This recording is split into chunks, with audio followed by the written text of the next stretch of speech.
Thank you, colleagues. The next item of business will be the budget. Before we turn to that, however, could I invite colleagues to join me in welcoming to our gallery Mr. Alec Maskey, MLA, who is the Speaker of the Northern Ireland Assembly.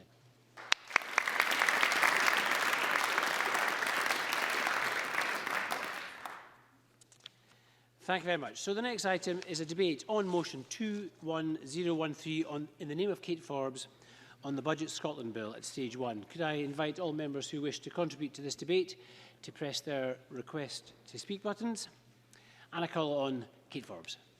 Thank you, Presiding Officer. I'm delighted to open this debate today on the budget, and thanks to the Finance and Constitution Committee for their report, to which I will respond ahead of stage 3. I want to start by thanking all the parties across the Chamber, yes, all of them, for their consideration of the budget and for their constructive engagement in budget discussions. These have been unusual circumstances for all of us. Presiding Officer, it has never been more important for a budget to deliver stability and investment for Scotland's economy and public services, whilst accelerating our response to the climate emergency. The budget I presented to Parliament made significant progress against our 4 key themes of increasing wellbeing, tackling climate change, reducing child poverty and increasing sustainable and inclusive economic growth. Now, I recognise that there is ambition on all sides of the Chamber, including my own, for us to go further in a range of those areas. In order to provide the certainty that our public services require, I met all parties in good faith to secure agreement and ensure the budget passes. I'm therefore delighted to confirm that I have reached an agreement with the Scottish Green Party that will secure the passage of this progressive budget. In addition to the spending measures I outlined to Parliament earlier this month, the agreement that we have struck will deliver an additional £95 million for local authorities, meeting a key ask of all parties and COSLA, an additional £18 million for Police Scotland, helping the men and women of our police force keep us safe, and taking total additional investment to £60 million. £25 million of additional investment in energy efficiency and fuel poverty measures to help tackle climate change, £15 million more in active travel, taking total investment to £100 million for the first time, and £5 million more to support the development of rail infrastructure projects.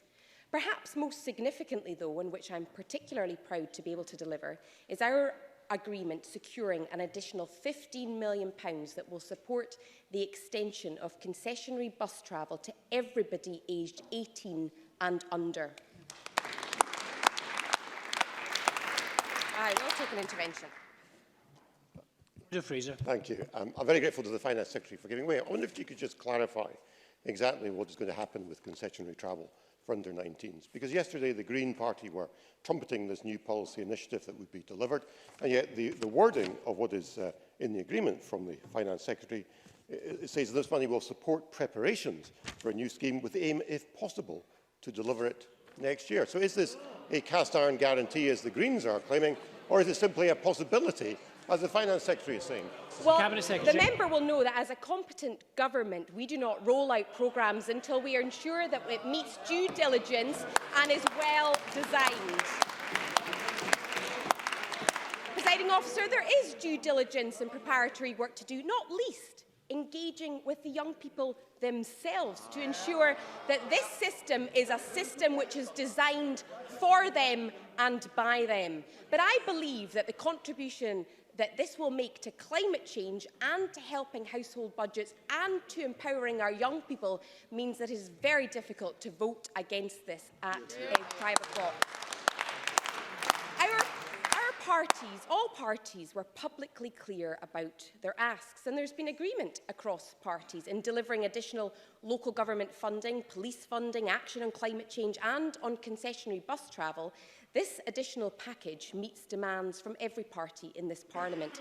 Presiding Officer, whilst a deal has been done to secure the passage of the budget bill, I hope all parties will recognise that this is a deal that delivers for the country as a whole.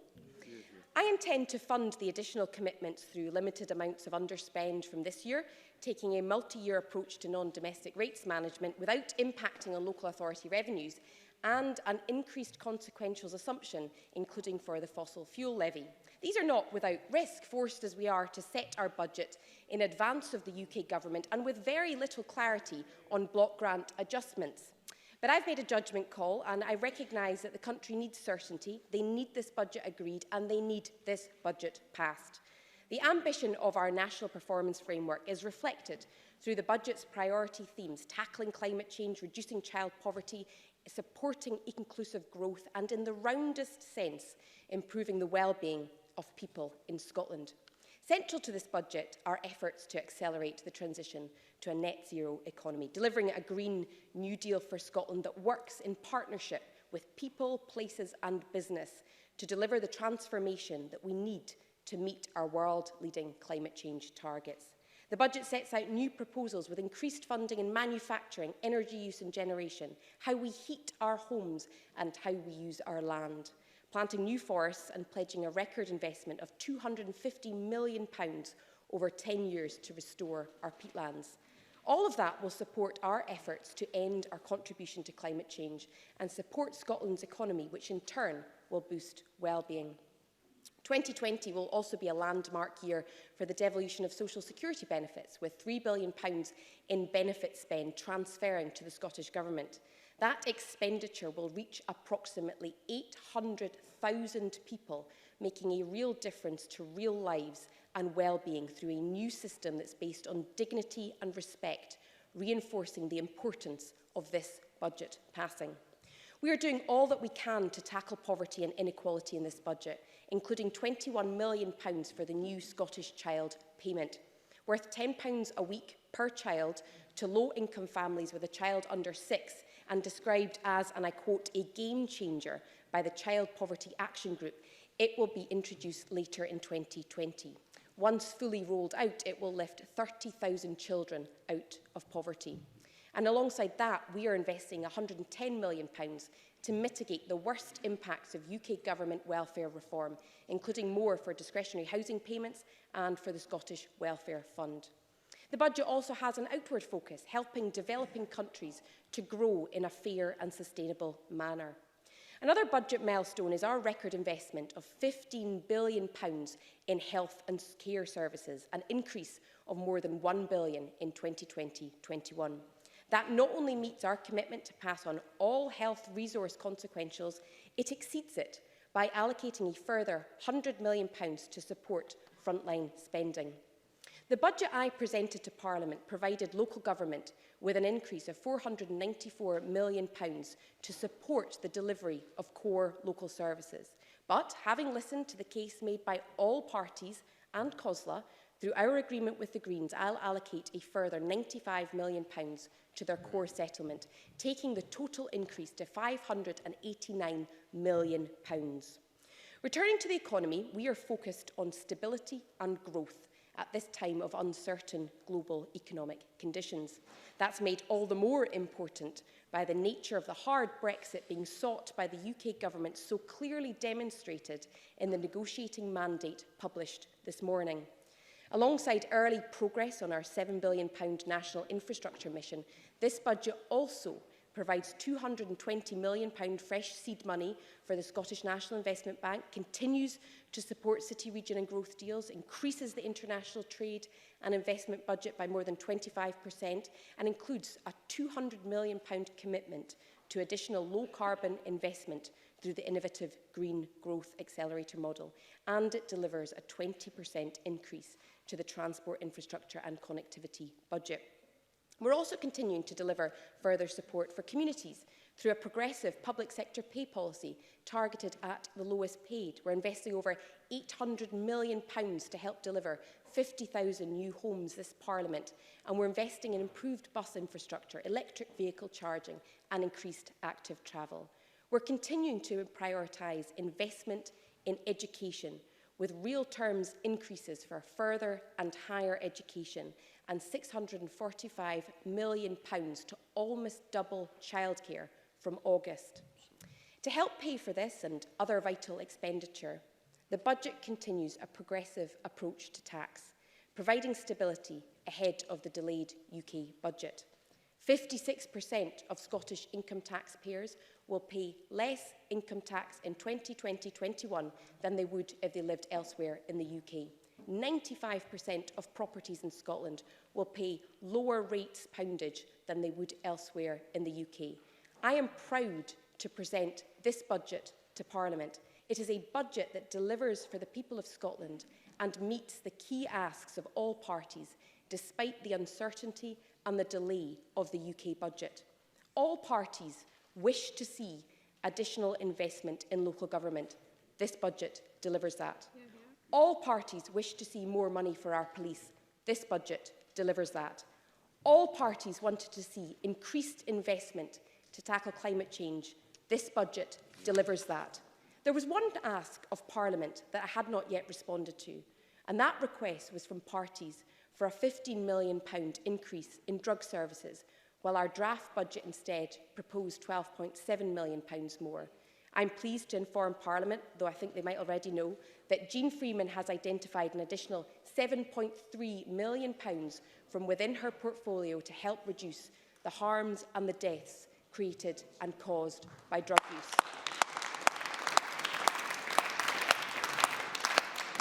That will increase direct investment by the Scottish Government in drug services by up to £20 million. That exceeds the demand made upon us. Presiding Officer, this is a budget that renews our social contract with the people of Scotland. It provides the resources that Parliament has requested. There may be parties in this chamber that will contrive reasons to vote against this budget. They may want tax cuts for the rich, or they may want to turn this budget for public services into an argument against independence. But the reality is that this budget delivers their key asks. It delivers for our public services. It delivers for Scotland. And accordingly, I urge all of Parliament to support the budget bill tonight. Yeah.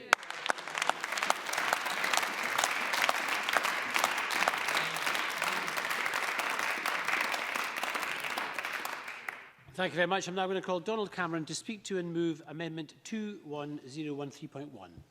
Thank you, Presiding Officer. Can I begin by paying tribute to my predecessor in this role, Murdo Fraser, who leaves big shoes to fill, and who I am very glad to see is still on the benches beside me and will be speaking later in this debate. I would also, for my part, like to welcome Kate Forbes to her role as Cabinet Secretary for Finance, and to note that the takeover of Highland MSPs in respective finance roles proceeds apace.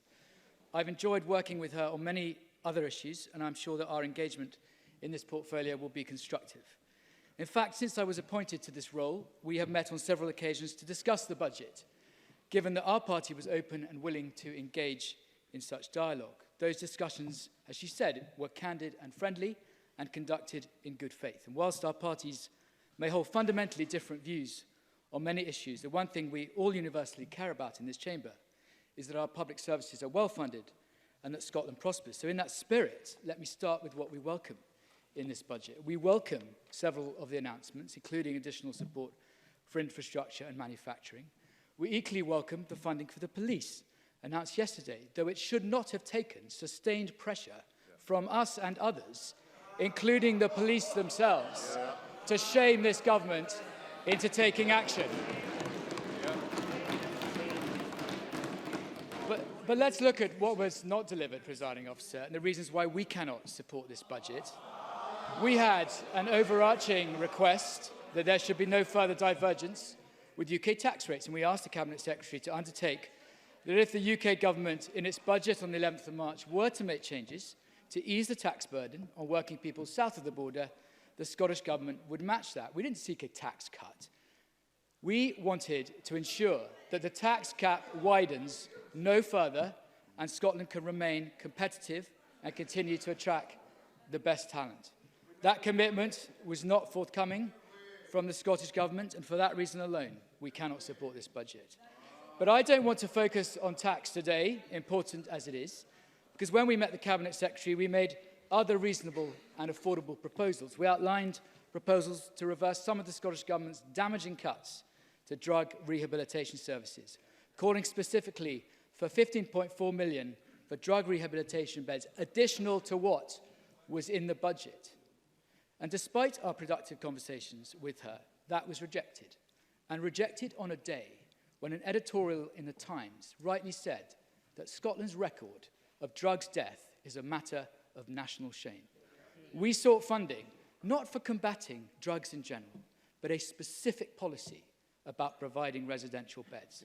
Scotland has seen a dramatic reduction in drug rehab beds. In 2007, there were 352, situated across 22 services. Today, there are just 70 in 3 facilities. This is unacceptable, and it is absolutely unacceptable in this week, of all weeks, when we have had 2 drug summits in Glasgow organised by both the UK and Scottish governments, looking at ways to solve this country's worst humanitarian crisis. Presiding officer, we also outlined to the Cabinet Secretary the problems faced by our cash-strapped councils. And while revenue funding has now been addressed, 95 million, split between 32 local authorities, only goes so far. Taking account of inflation, as Cosler pointed out, is it any wonder that most of these local authorities will have to raise council tax simply to make ends meet? In this context, it's the government's failure to properly fund the capital allocation to our councils, to the figure of 117 million, which we also requested, that I want to concentrate on. And let me illustrate it with an example from the Highlands, close to home for both me and the Cabinet Secretary, in relation to road repairs. Not a glamorous issue, but a crucial one nevertheless. The Highland Council's core capital funding is expected to be 23.74 million, which is a reduction of a third compared to last year. Local councillors tell me it is inevitable that road repairs will be impacted by this cut to capital funding, even with rises in council tax. Yesterday, I saw photos of some of the roads on the north of Skye. Yes, of course. John Finney. An intervention. Would the member agree that with a backlog of £3 billion in road repairs, that it is wrong priority for Highland Council to be building new roads as part of the city deal? Obscene sums of money spent on new roads. Donald Cameron. I think the member will agree with me that clearly the priority is to fix the roads that are in such bad state. And I was sent photos of some of the roads from the Cabinet Secretary's own constituency in the north of Skye. Roads riddled with potholes, tarmac crumbling, craters everywhere. Whether it's these roads on Skye or the notorious Stromeferry bypass in Wester Ross, deep in the heart of the area that she represents, these are roads, vital lifeline roads, connecting small communities right across Skye, Lochaber and Badenoch. Cabinet Secretary. Why then, today, has Highland Council released a press release that says it's planning to its biggest ever single investment in roads projects for years? Donald Cameron. Well, quite simply, as I've said, it is inevitable that they will have to do this with rises in council tax, notwithstanding the cut to their core grant. These are roads, presiding officer, which will not be repaired now.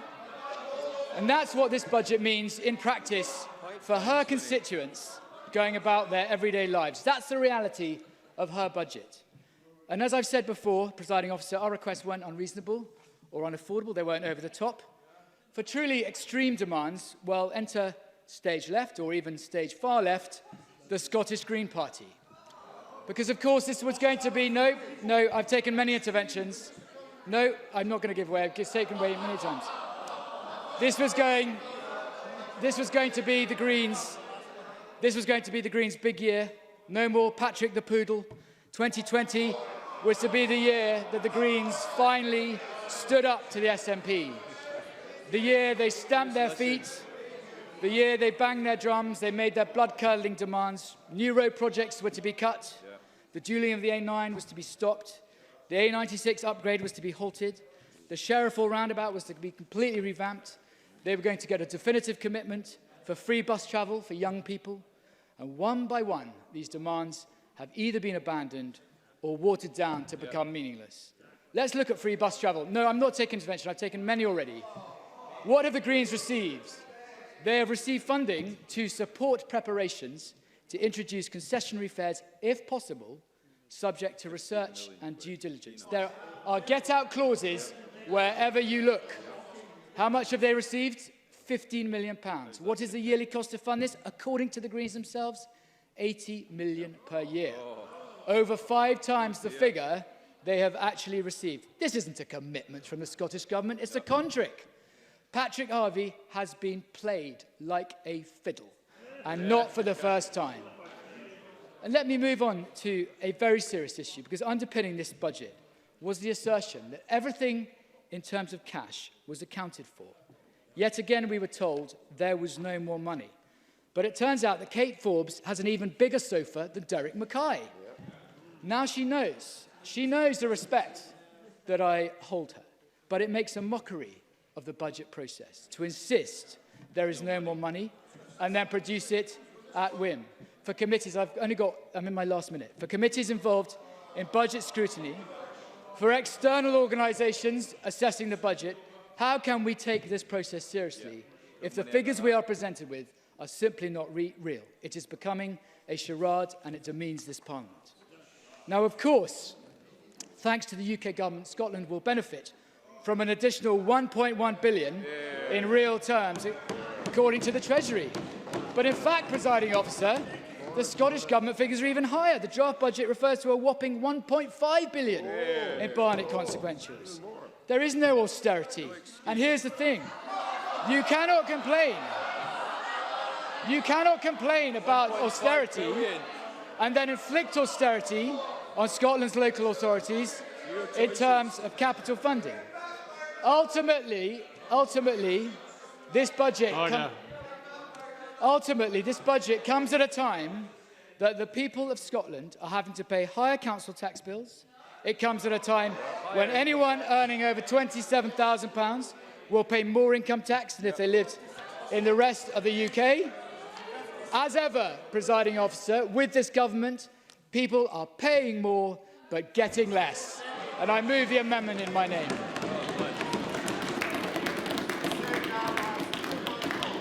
Thank you very much. I call Bruce Crawford to open on behalf of the committee. Thank you, President Officer. Before yesterday's agreement between the Scottish Government and the Green Party, I intended to comment that this afternoon's debate would see calls from across the Parliament for additional spending, allocations in the budget. There would be the usual theatre in which the opposition claimed there was money stuffed down the sofa to pay for that additional spending. And in addition, there would be weary sighs from the government and protestations that the opposition needed to say where the money was coming from. But I'm glad to say, however, whatever is said, that for the sake of stability and certainty in the public sector and the economy, an early agreement has been arrived at. I'll leave it for others to make comment on the merits or otherwise of the budget deal, as I would rightly be accused of straying too far from my remit as the convener of the Finance and Constitution Committee. Whatever the circumstances, the job of the Parliament's committees is not to indulge themselves in the theatre of speculation that surrounds budget deals. No, our job is to get our hands dirty and to ask the difficult questions. The questions that can sometimes be awkward for all the political parties across the Parliament. And the Finance and Constitution Committee's report on this year's budget provides such a difficult and awkward question.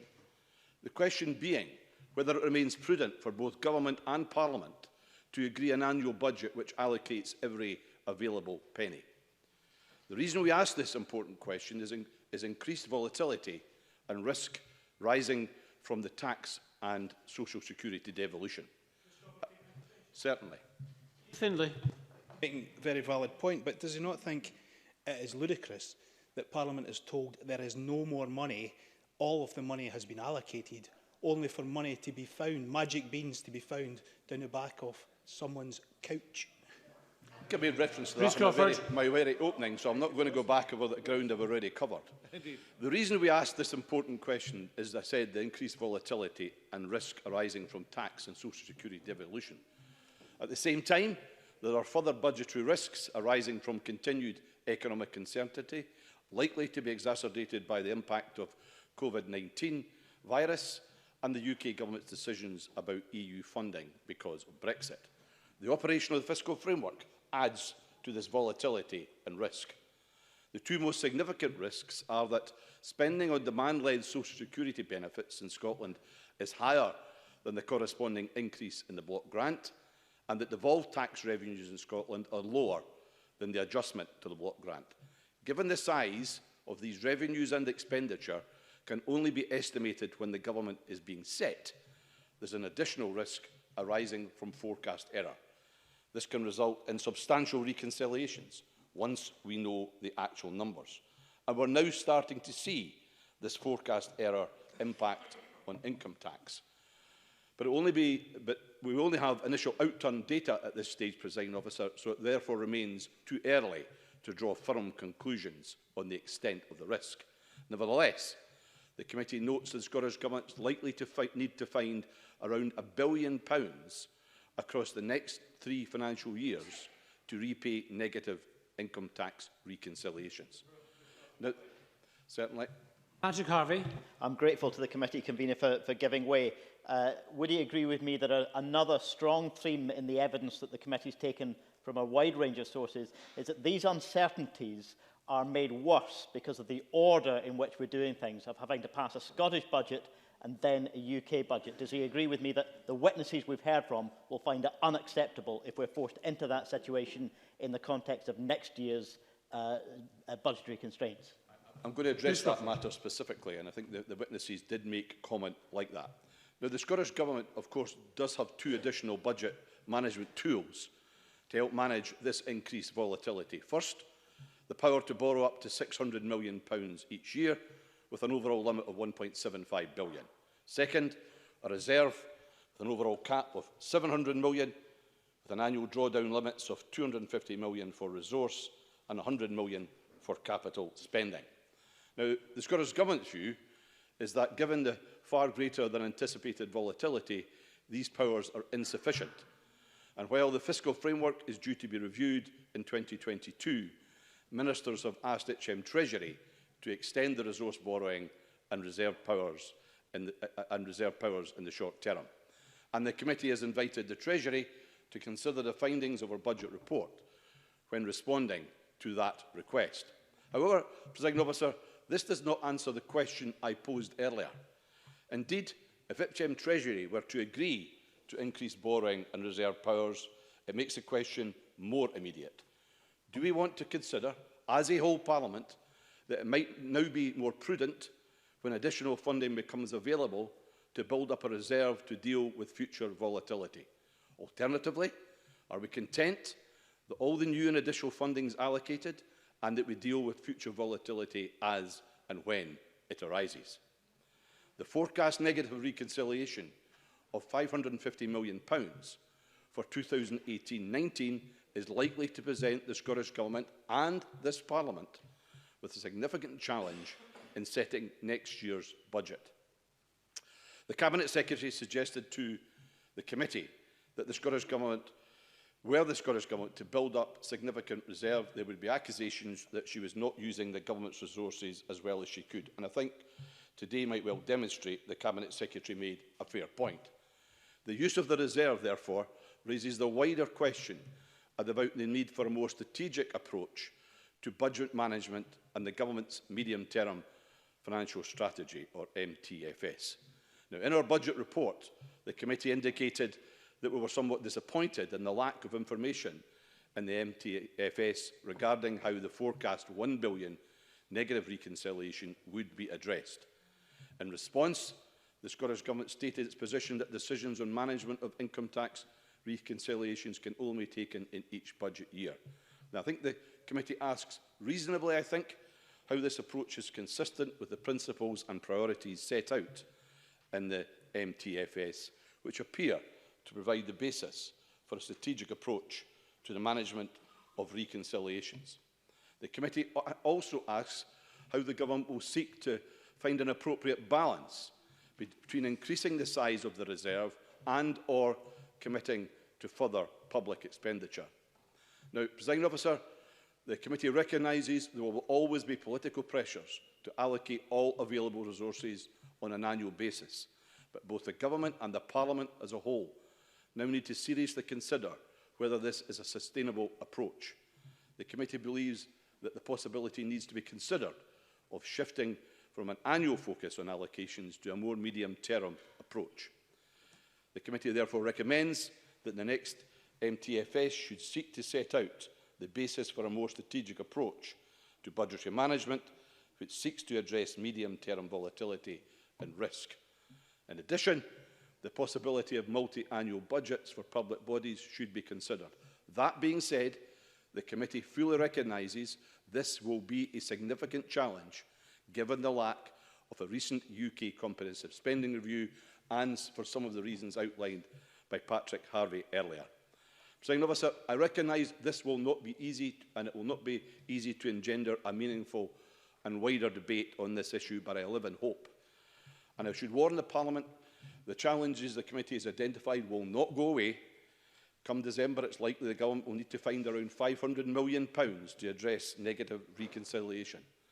So, Presiding Officer, there will also come a point in future budgets when the Parliament will need to decide how to deal with positive reconciliations that could be substantial. Should any additional funding be spent, or should it be kept in reserve to pay for future negative reconciliations? The answers will depend on our collective willingness to engage constructively on whether it is now prudent to plan beyond a one-year budget horizon. Presiding Officer, a report is intended to contribute positively to that debate. And in conclusion, can I thank our committee clerking team and our adviser David Eisner for their highly professional and considered input into the preparation of the report. Thank you, Presiding Officer.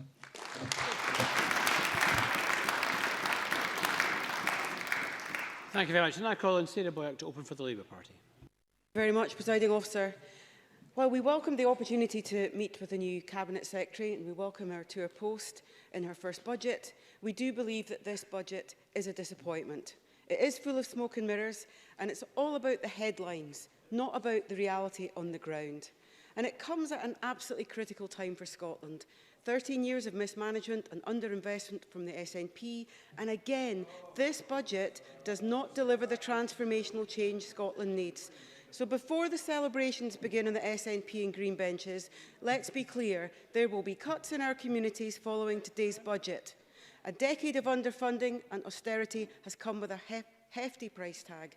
10,000 full-time jobs are equivalent, which is 33,000 redundancies in our communities. Job losses for people that they've had to deal with. And it's fascinating to hear the Tories saying that austerity is over. Well, it's taken them a long time, 10 years, and we haven't seen the evidence yet. We want to see the actual consequences because the worry is, with the new consequentials coming down the track, that there will be smoke and mirrors there too. And I think there's a procedural issue for actually in place. There is no doubt, no, I need to go on, I'll come in a minute. We're in a climate emergency. Our further and higher education services are under pressure. Our local councils' finances are teetering on a cliff edge as the demand for social care is soaring and impacting on our NHS. And we've had a decade of Scottish austerity. Inequality is growing, poverty has become normalised, food banks have grown in response to the erosion of the safety net, which our councils play a key role in delivering. They are in the front line of delivering against inequality, supporting our communities and giving our young people the chances they need to succeed in life. Now, today the Cabinet Secretary is asking us to celebrate the additional £95 million for local government found behind the sofa for today's debate. I suspect that is going to be the image that lasts for all of us. But that £95 million was just the gap, the underfunded element in the Scottish Government's own commitments that had to be delivered by local government. So they should have been in the budget in the first place. And that's why we asked for fair funding for local government, to stop the cuts and then to ensure that the investment was there to deliver on that programme. But even with the additional money added in, which the Cabinet Secretary announced yesterday, there will be still tough decisions being made by our councillor colleagues across country. And our councillor colleagues are working hard, but without the investment desperately needed. So they are having to make tough choices. The SNP government controls the purse strings, but they don't take responsibility for their cuts. And it's not just revenue expenditure. The cuts in capital funding of £117 million mean that the transformation we need in our schools and council buildings and the investment to meet our future needs are going to be tough to make. I know in my own council, Edinburgh alone, that bill for school buildings and council buildings to refurbish our existing schools and build new schools to meet the additional population we have means that our council will need to borrow £260 million to meet that £570 million bill. And that will cost an additional £17.5 million annually in revenue spend that they will have to find. Now, the SNP make a big play about the money for the NHS, but we've got mismanagement of that precious resource on an unprecedented scale.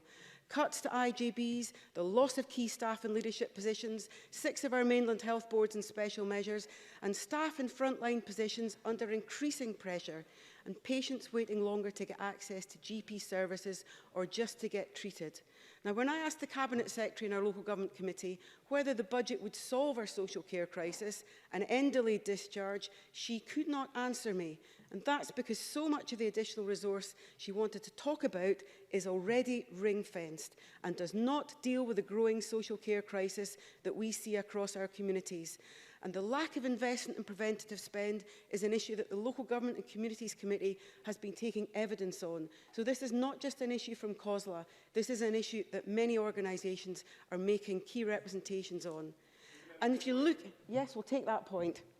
John Mason. I thank the member very much for giving way. I think a lot of us agree with her point that there should be more in preventative spend, but would she accept there needs to then be disinvestment from other services? And that's the problem. We have to take it off the hospitals or somewhere. Senator Boyack. No, it's about making the money that is spent actually deliver in practice. Look at the non-core local government budgets that are going to be cut. Libraries, sports and leisure facilities, recycling, parks and green spaces.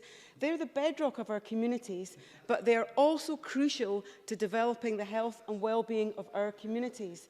And the key issue about well-being is it is not actually properly monitored. All of those issues, all the non-core local government budgets are absolutely vital if we're going to see the deepening inequalities and poverty being experienced in our communities being addressed. And crucially also, the cuts are going to undermine the important work of the third sector in our communities. And while we welcome the child payment, it simply doesn't go far enough, as 210,000 children will still be living in poverty, with 65% of those parents in working household. So we'll not see the investment from our local councils that they urgently need in economic development and local transport infrastructure. And I just want to pick up on the irony of the Greens backing down on their big climate infrastructure demands and being happy at their top-up £15 million for cycling at a time when the roads cyclists use daily are being damaged by potholes growing at an alarming rate. It's looking increasingly like the Greens are the green wing of the SNP, not standing up for their core principles. Yes, I will. Ross Greer. I'm very grateful for that intervention. From hundreds of millions of pounds put back into local government to free bus travel for young people, including 150,000 in the Lothians, is Sarah Boyack not embarrassed that the Greens are delivering more Labour policy than the Labour Party are? Senator Boyack.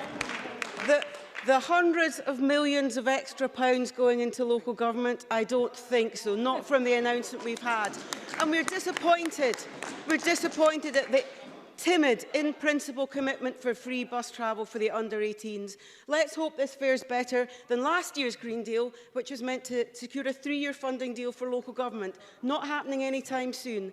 Labour wanted an expansion to the under-25s. That would include, no thank you, students in further and higher education, young people in work, taking financial pressure off them, giving them the affordable, greener options to travel, and to help turn the tide of bus passenger reduction as we try to address our climate emergency. So the celebration will not include the 414,000 young people who will miss out. This needed to be a radical transformation budget to tackle poverty, to create the new jobs and deliver the infrastructure investment we need to tackle our climate emergency and to build the community services we need across Scotland. It doesn't go far enough. It passes on cuts to our local communities. Scotland's people deserve better. Thank you.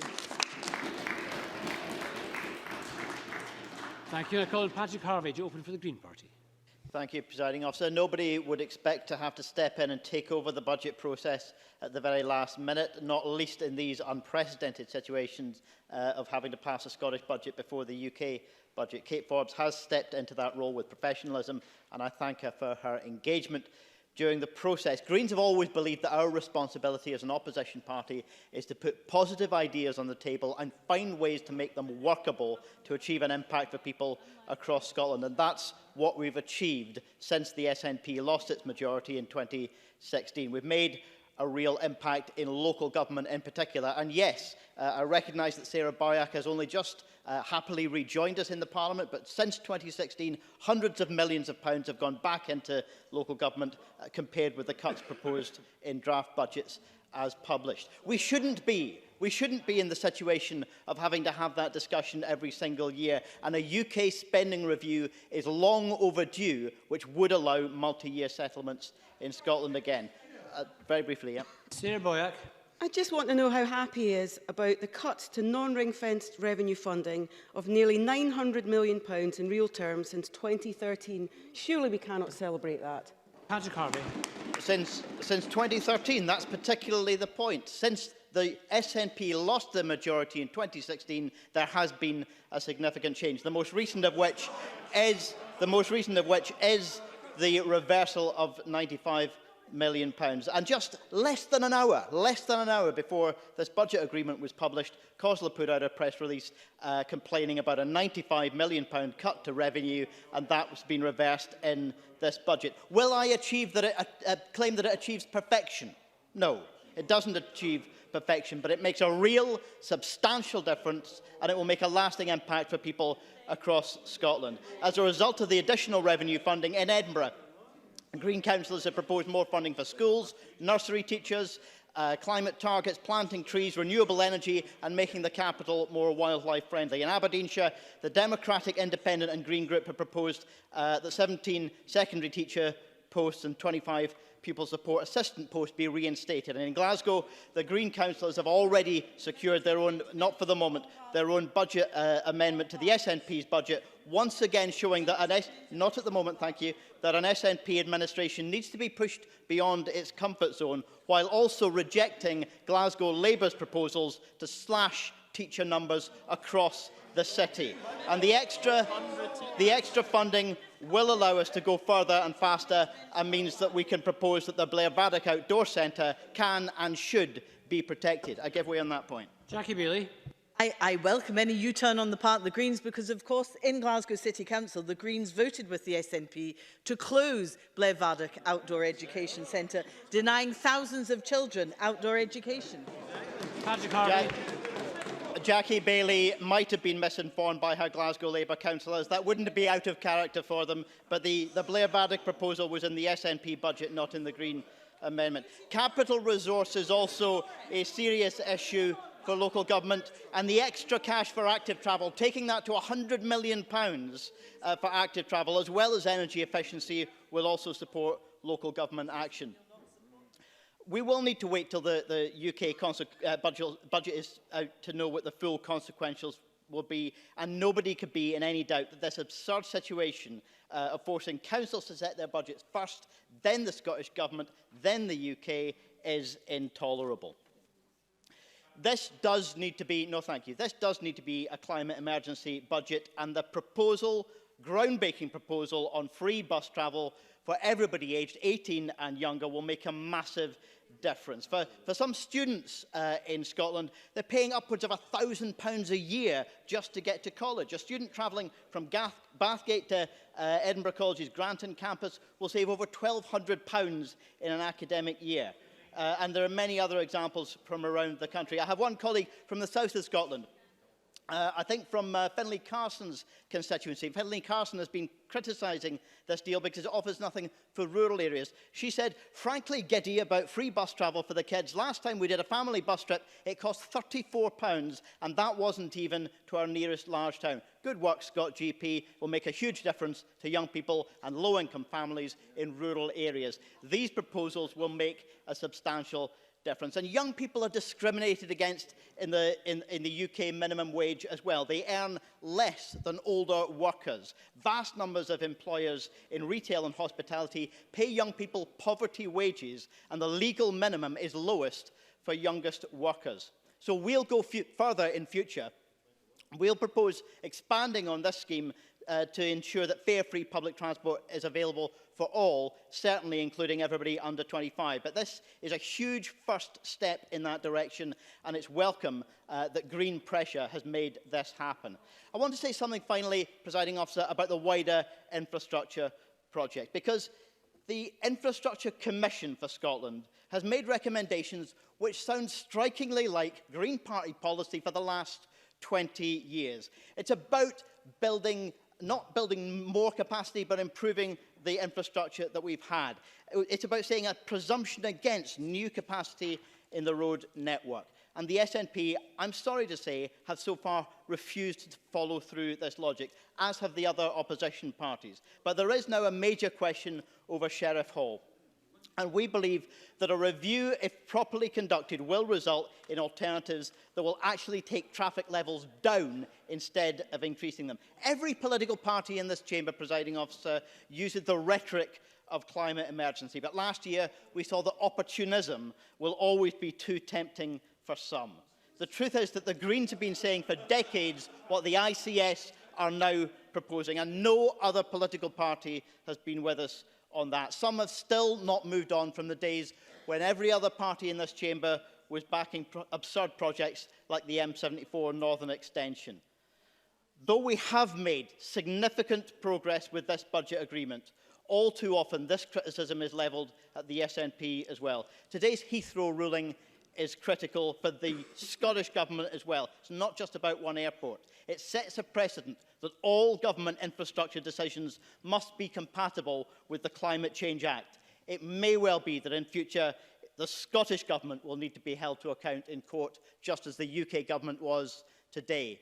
For the time being, this budget agreement sets important steps forward for young people accessing public transport, to shift that transport demand away from private car use and save families money, as well as putting investment into the other climate emergency priorities that the Greens have set out. I welcome the fact that that agreement has been reached, and I hope, for goodness sake, that the UK Government next year will not force us into this absurd situation again of having to debate a budget before we know what the consequences are of their decisions. Willie Rennie for the Liberal Democrats. Thank you, Presiding Officer. I want to pay tribute to Kate Forbes to start off with. I find her very polite and respectful when we have discussions. Even when we strongly disagree on things, she's always respectful, and I appreciate that, because it does make for a more conducive environment for having a constructive discussion, which she rightly, I think, said in her letter that I received yesterday, equally in the same format, where she was respectful for the constructive way that I think all the parties, as she said, have engaged in this budget discussion. I think she's got a difficult job ahead of her, particularly with some of the legacy issues that she's having to deal with, particularly when Our Power, the £10 million loan, was lost with the collapse of that organisation. The AWPR, which is £65 million over budget. The agricultural payments IT system was about £180 million. The Sick Kids Hospital here in Edinburgh, around about £90 million. The ferries, we know through in the West, which has effectively doubled in the cost of that. But also the hospitals up in Aberdeen, which is estimated to be £35 million over budget. So quite a considerable legacy for the Finance Secretary to be able to deal with. But also the fundamentals of the way that our public services are working as a result of some of the decisions that her government has taken over those years, including in particular on the lack of proper investment in mental health services that's causing considerable cost to the rest of the health service and to the wider public services too, as we've seen with our police, our teachers and many other public services too. But also social care, as we know there's a massive backlog in social care packages in many areas across the country. In fact, we heard just yesterday about the IGB in Fife that's got a considerable deficit. So there's a there's some fundamentals in the way that our public services are working that means that it's a difficult job for Kate Forbes to be able to secure a budget that's balanced and is effective.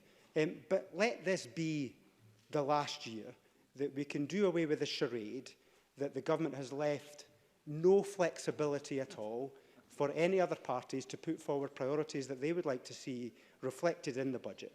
The idea that there is no magic money tree has just gone. The emerging underspends was the new phrase that appeared this year. The sudden Barnett consequentials, the non-domestic rates reprofiling. These are the phrases that we're familiar with in some previous years, but I know we'll be wise to again in future years.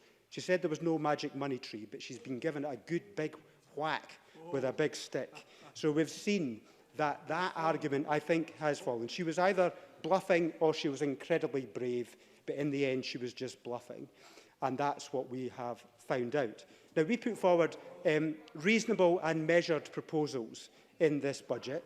There were a number of fundamental disagreements that we've had, as I've highlighted, in terms of the overspend on several capital projects and the way that mental health services have been working and social care as well. But in the context of this budget, we're prepared to put forward costed and reasonable proposals.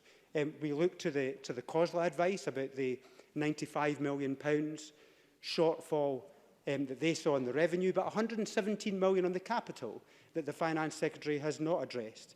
But that was just to meet the government's promises that they have made on behalf of local government. This is not local government promises, these are government promises. So at the very least, they should have been met already within the budget. The £595 million that COSLA identified should have been in the fundamental part of the budget, but they never were. It should never have been up to other parties to make the case for the government to meet the promises that it's made in previous years. So forgive me for not accepting that this is enough, because we know that the £200 million inflation cost that is also not included in the government's budget will be a direct impact on local government services. We will see more services closing. We will see it more difficult to fund the education that we need to supply in our schools, and that's already struggling. We'll see it much more difficult to provide the social care packages and the social fabric in our local communities. So forgive me for not thinking that that is enough. But also on the police made, they've been in a terrible condition. We've seen the reports about the state of police stations. I'm afraid that small amount of money of £5 million will not deal with the legacy issues that we've got in our police estate. So we should have seen far more in that too. I think there's still a £20 million shortfall from what the Police Federation were highlighting should have been the basics that was included in the budget. And the Finance Secretary criticises those for believing that independence is not a good idea. She criticises me for expecting her just in this 1 year to accept that independence referendum is not going to happen. Because we know it's not going to happen. We know that's the reality. So I don't know why the Finance Secretary is holding back funds, not just now, is holding back funds for that possibility when everybody knows it's not going to happen. I'm not expecting her, not just now, I'm not expecting her to give up on believing in independence. I've never expected her to do that, just as much as she wouldn't expect me to give up on believing that the United Kingdom is the best constitutional future. But to hold back money for something that's not going to happen, I think is a complete and utter waste of money. And I think the Finance Secretary is a complete and utter waste of money. And I think the Finance Secretary should reflect on that. And I'll take a short intervention. Cabinet Secretary. I don't criticise Willie Rennie for believing overfunding for education, infrastructure, mental health and everything else in this budget. Willie Rennie. No, that would have some merit if the Finance Secretary was not holding back funds for a possible independence referendum this year. That is not going to happen. Everybody knows it's not going to happen. So why are we doing that? Why are we wasting that money? That money could go into the police. That money could go into councils. She's putting the Constitution ahead of the priorities for this country, and that is something that she should reflect on. So I hope that the Finance Secretary has learnt a lot from this process, because I'm sure everyone in this chamber has learnt a lot. The one thing, above all else, is that we must make sure that our public services, our health services, our education system, all of those things must be properly funded, and I'm afraid with this budget they certainly are not. Thank you very much to all our opening speakers. Before we enter the open part of the debate, just let members know that we've actually used up most of the flexible time for interventions and so on. So I don't want to discourage interventions, quite the reverse. Could I ask all contributors from now on to reduce their speeches from 6 minutes to 5 minutes if they possibly can, and that will give us time for interventions. So trim your remarks, and then we'll have time for an actual debate. If not, I will have to drop speakers or take it off the closing speakers. So on that note, can I call Gordon MacDonald to be followed by Jamie Green? Gordon MacDonald. Thank you, Presiding Officer. Given the uncertainty over Brexit and the problems created by the delay in the UK budget, I'm sure that this Scottish budget will be welcomed as it delivers some certainty to local government, the health service and business. I'm pleased that the Scottish Government and the Green Party have reached an agreement that boosts support for our young people, our police, climate action and local government. And as one of our esteemed journalists said on Twitter, I have no doubt that if the Tories, Labour or the Lib Dems had secured the same budget deals as the Scottish Greens, they'd be hailing it as a great victory. Presiding Officer, COSLA called for an extra £95 million. The Scottish Government has listened and delivered. There were calls for free bus travel for young people. The Scottish Government has listened and will deliver. And there were calls for an extra £50 million for Police Scotland. The Scottish Government has again listened and delivered £60 million. Presiding Officer, understandably, I think the most recurring ask from every party was for additional funding for our local authorities. Our local authorities provide some of the most crucial frontline services day in and day out. We all know that too well. So I hope that everyone can get behind the £95 million of additional funding for local government, which takes total Scottish Government support for local authorities to more than £500 million. From my constituents in Edinburgh Pentlands, they will benefit from our own council receiving an additional £7.4 million in the next year. I also welcome the proposal to introduce free bus travel to all young people below the age of 19. In Edinburgh and the Lothians, over 110,000 young people could benefit, including nearly 13,000 youngsters in my constituency of Edinburgh Pentlands when it is introduced in 2021. As someone who spent over 20 years in public transport, I know the enormous benefit free travel brought to those aged over 60, and I welcome it now that it is being extended to our young people. Who knows, hopefully we might even see a reduction in the number of cars on the school run, especially in Edinburgh with our award-winning bus company, Lothian Buses. Presiding Officer, further education, including Edinburgh College, where I, an Education Cabinet Secretary, recently attended a celebration of its 50th birthday, is set to benefit from the largest funding increase in the college sector in over 10 years. This investment has been welcomed by the sector, with Shona Struthers, Chief Executive of Colleges Scotland, stating, "It is extremely pleasing that the Scottish Government clearly recognises the critical important role colleges have in delivering the skills and qualifications for almost 265,000 learners to develop their careers and the positive impact those institutions have across Scotland's communities and how they help increase inclusive economic growth." She went on to say that the college sector's revenue resource budget has increased by £33.5 million to £640 million, a real terms rise of around 3.6%. Another important sector for Edinburgh and my constituency is tourism, as over 33,000 of the capital citizens are employed to provide services to the 4.3 million people who visit this city each year, spending around £4 million in the city each day. This budget recognises that importance, and don't take my word on that. Mark Crothall, Chief Executive of the Scottish Tourism Alliance, has said that the Scottish Tourism Alliance welcomes announcements made in the draft budget, many of which have been outlined clearly in our direct ask to the Scottish Government on behalf of Scotland's tourism industry.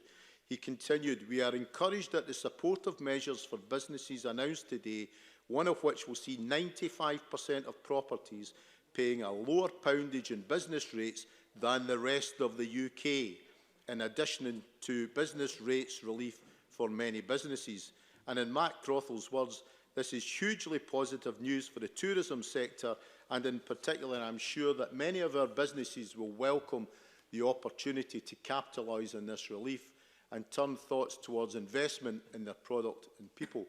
Presiding Officer, I've only had time to touch on some of the commitments in this budget. It also delivers a record £15 billion for health and care services, provides over £3 billion of social security payments, delivers £201 million to secure the full rollout of increased early learning and childcare provision, invests over £100 million to address the poverty-related attainment gap in schools, and provides £20 million for the Scottish Child Payment to support our wider action to address child poverty. All commitments that will make sure that Scotland is one of the best places to live and work. In closing, I want to iterate that this budget delivers on key issues raised by all parties in this chamber, and all of us should unite behind it and deliver for the people of Scotland. Thank you very much, Mr MacDonald. I call Jamie Green to be followed by Alec Neil. Jamie Green. Thank you, Presiding Officer. Can I start by welcoming Kate Forbes to her new role as Finance Secretary? It will come as no surprise to members that I will focus my comments today on the budgetary aspects of education and skills.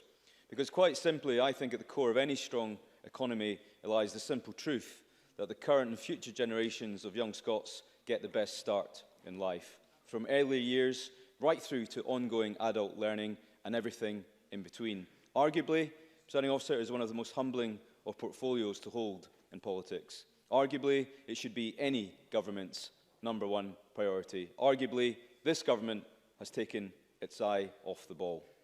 But let me start with some positives. There are parts of this budget that I welcome when it comes to some of its initiatives to tackle the attainment gap, to fund childcare, to improve the skill set of our workforce, and of course, teachers' pay. But warm words, manifesto commitments and budgetary promises are one thing, delivering them is another. And this week should serve as a stark reminder to all of us in this chamber of what happens when the policy delivery doesn't match the promises. Tell that to those who didn't get the results that they were expecting in last year's higher exams. The stark reality is that our educational institutions have been under tremendous pressure for some time. And improving our education system requires not just political will, but vision. So what does the budget do to address that? Well, let's look at teacher numbers. There's been a recruitment issue for many years in Scotland. In fact, research last year found that rural Scotland has some of the most severe teacher shortages in the whole of Europe. Now, I welcome any proposed rise in teacher salaries. There's no question that they deserve to be recognised for the work that they do. And the Scottish Government will probably argue in that context that that is sufficient. But this rise comes after salaries were capped at 1%, well below the rate of inflation for a decade. This increase also comes after two successive budgets, which saw teachers' taxes rise, despite an explicit and firm promise by the Deputy First Minister in 2016 that he would not allow this to happen. Let me finish. Anyone earning over £27,000 in Scotland is deemed to be rich by this government. Make of that what you will. But it's not just about levels of compensation. It's about the well-being of our teachers as well. The OECD found that Scottish teachers work some of the longest teaching hours of any in the developed world. And a recent review found that 60% of teachers have reported that the work has impacted their mental health, and this shows no sign of slowing down. A recent... I will on that issue. John Swinney. I wonder if Mr Green would explain to Parliament his proposals advanced to the Finance Secretary that would have reduced the class contact time for teachers in this budget negotiation. Jamie Green. Mr Swinney knows fine well that teachers are under tremendous pressure. It doesn't help them, if I may, it doesn't help them when teachers are teaching multi-level classes with 2, 3 or 4 levels of teaching in one classroom. The pressure that is putting on them, it has to change. And the way to fix that, Mr Swinney, is to get more teachers in schools, as simple as that. How is multi-level teaching conducive to a positive work environment for students or teachers? Answer that question, Mr Swinney. On early learning and childcare, this is an important issue. The Scottish Government will rightly point out that their commitment on the expansion of early learning and childcare. Now, these benches welcome those principles. That early intervention will give children the best start, but it's not just about promising the money or signing the cheques. We need to make sure that the expansion work on the ground itself takes place. We know that 71% of private nurseries have current recruitment issues. 40% of partner providers in the private and third sector simply cannot cover their costs of delivering these services with the rates that they're getting from local authorities. There's a huge squeeze on places. Parents know that, and the Cabinet Secretary must know that as well. On higher funding and further education, I could go into a lot of detail, but let's not forget that in 2019, Audit Scotland said that the Scottish Government capital funding falls well short of what is needed to meet the estimated costs of maintaining the college estate. The same is true of universities, where Scottish applicants are missing out on places due to current structures. Universities are increasingly reliant on fee-paying students from other parts of the UK, or indeed outside of the EU itself. There is a funding crisis in education which has been bubbling along for years, but no one wants to touch, such is the nature of the Pandora's box it might open. But what I will say on this issue, what I will say today, it is my firm belief that no Scot, whatever their background, should be denied a place at a Scottish college or university where that place is deserved, wanted and merited. Presiding Officer, this budget, like many before it, is very much status quo when it comes to education, but the status quo will not deliver the next generation of teachers, nurses, doctors or engineers that we need. If this government does not make education its #1 priority, we certainly will. I support the amendment in Donald Cameron's name. Thank you very much. I call Alec Neil to be followed by Colin Smith. Thank you, Presiding Officer. Can I start by congratulating Kate Forbes in getting off to a brilliant start as the new Finance Secretary. And can I say that her performance last week and today has fully justified her elevation to the Cabinet. The one downside of that, of course, is that the Cabinet is no longer gender balanced. 7 women and 5 men, 2 vacancies for men. So I say to Bruce Crawford and to Richard Lyle and to all those men announcing their retirement, you've missed your opportunity. You could be in the Cabinet to help rebalance it. Not a mistake I will make, Presiding Officer. But let me be serious for a minute. I've been sitting here listening to the Tory spokespeople and the Labour spokespeople. And I think it's time we got some intellectual honesty into the argument. The Tory party, the Unionist party, is complaining because we're not spending more money on education. We're not spending more money on local government. We're not spending more money on social care.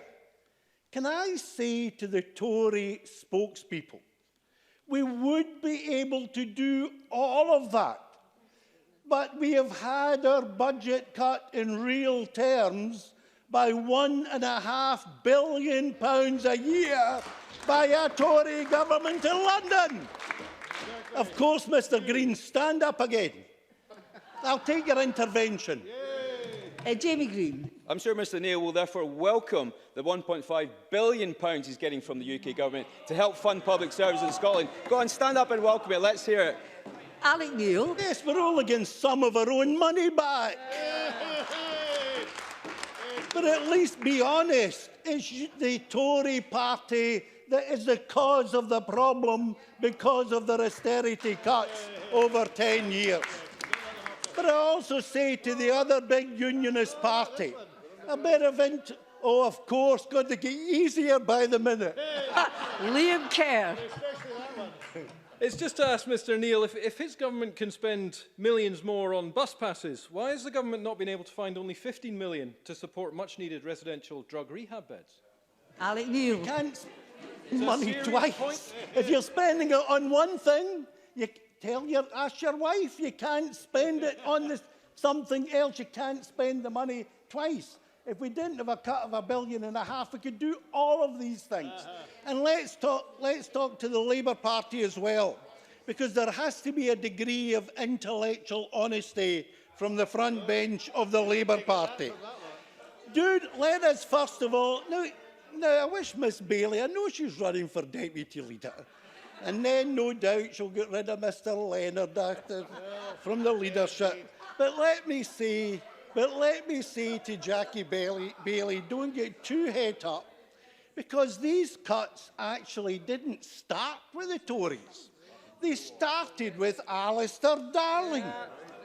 And you may remember, presiding officer, that Alistair Darling is also the man, when he was the Social Security Secretary, and this devolved Parliament took a devolved decision to introduce free personal care, and Alistair Darling stripped our people of £140 million in social security benefit because we dared take a decision opposed by the Labour cabinet in London. So we won't be taking any lectures from the Labour Party, because they started the cuts, they paved the way for the Tory cuts, and in their Better Together campaign, when they were joined at the hip, they effectively gave intellectual support to the Tory cuts and the austerity agenda. Now, the most important speech actually so far, presiding officer, apart from this one, has been that made by Bruce Crawford. When you listen, presiding officer, to what Bruce Crawford, as convener of the Finance Committee, and he'll be sorely missed in this Parliament when he leaves.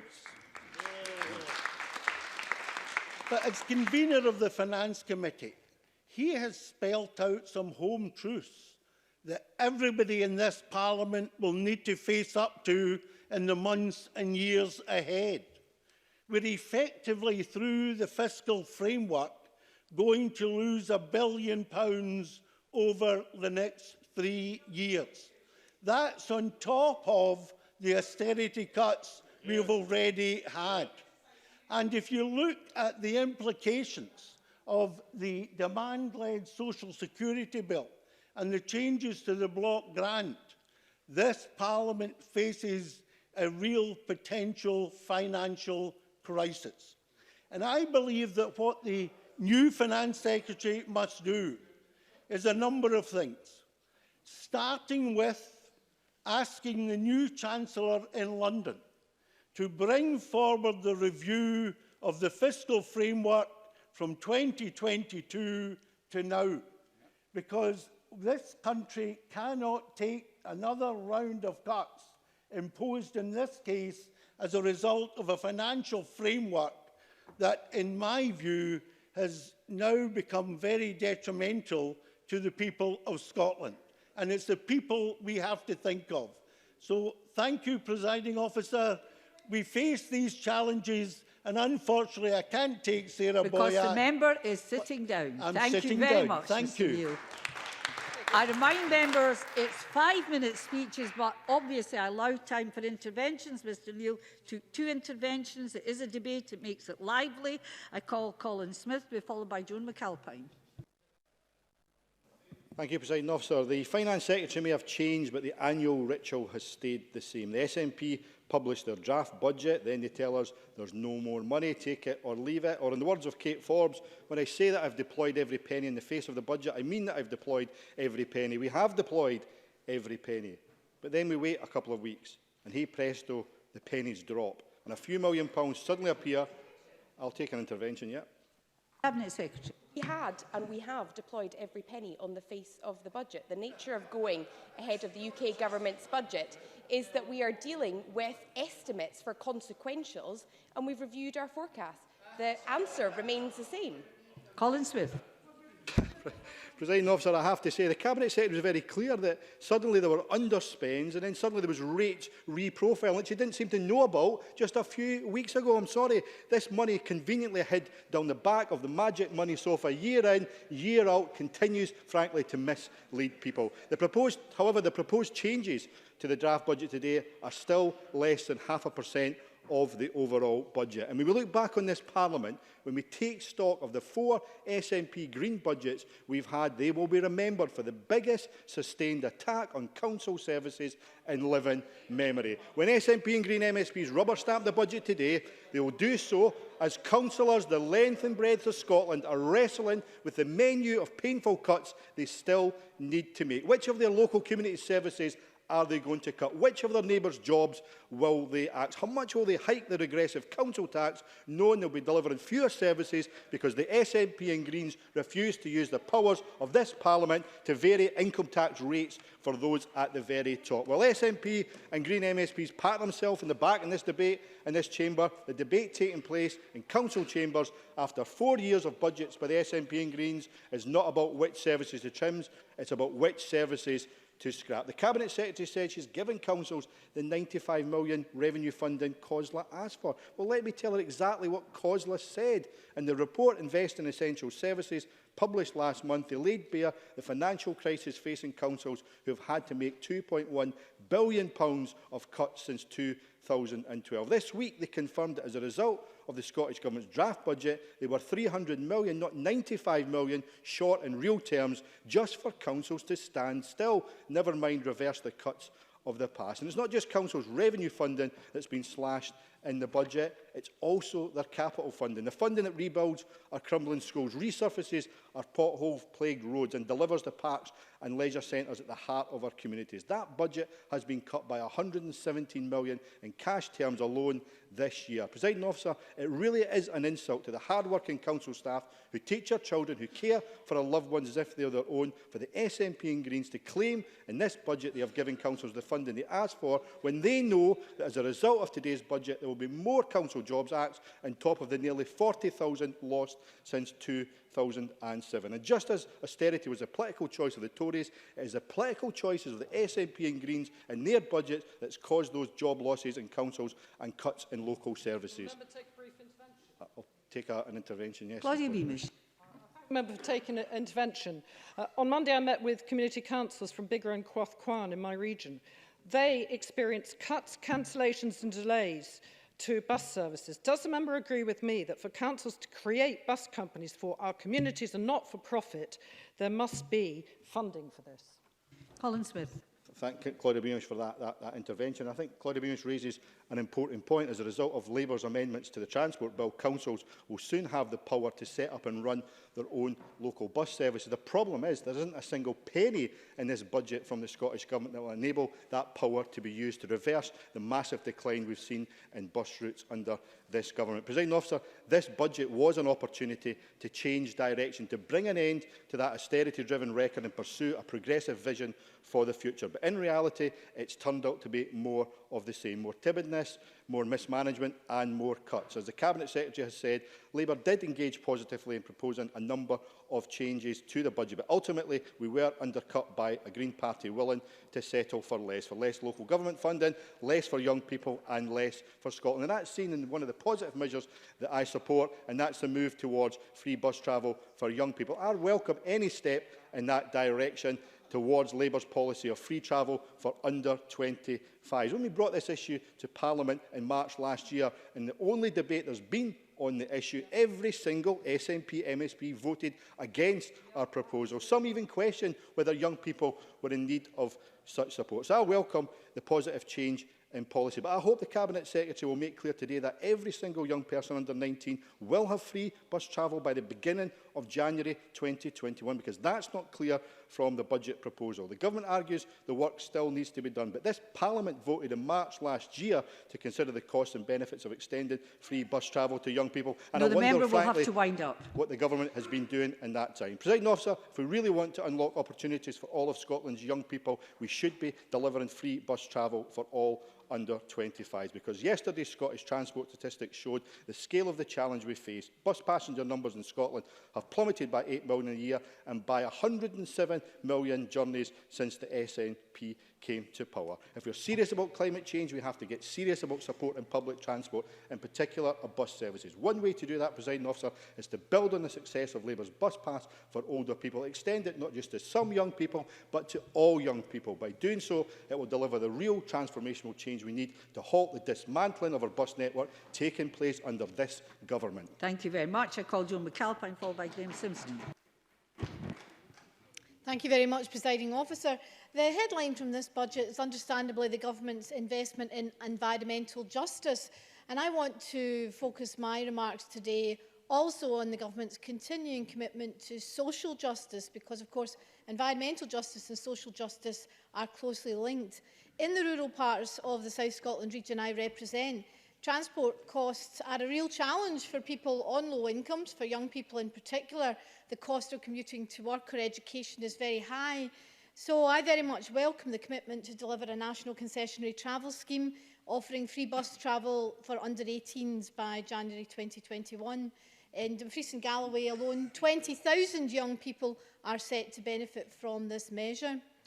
Also tackling social and environmental justice at the same time is the 151 million in this budget for energy efficiency, and I particularly welcome the 25 million of additional investment in local government energy efficiency measures to tackle fuel poverty, which again is a huge challenge in areas of rural Scotland where people whose incomes are well below the national average live off the gas grid, that is, in homes that are hard to heat. So it's a real triple whammy.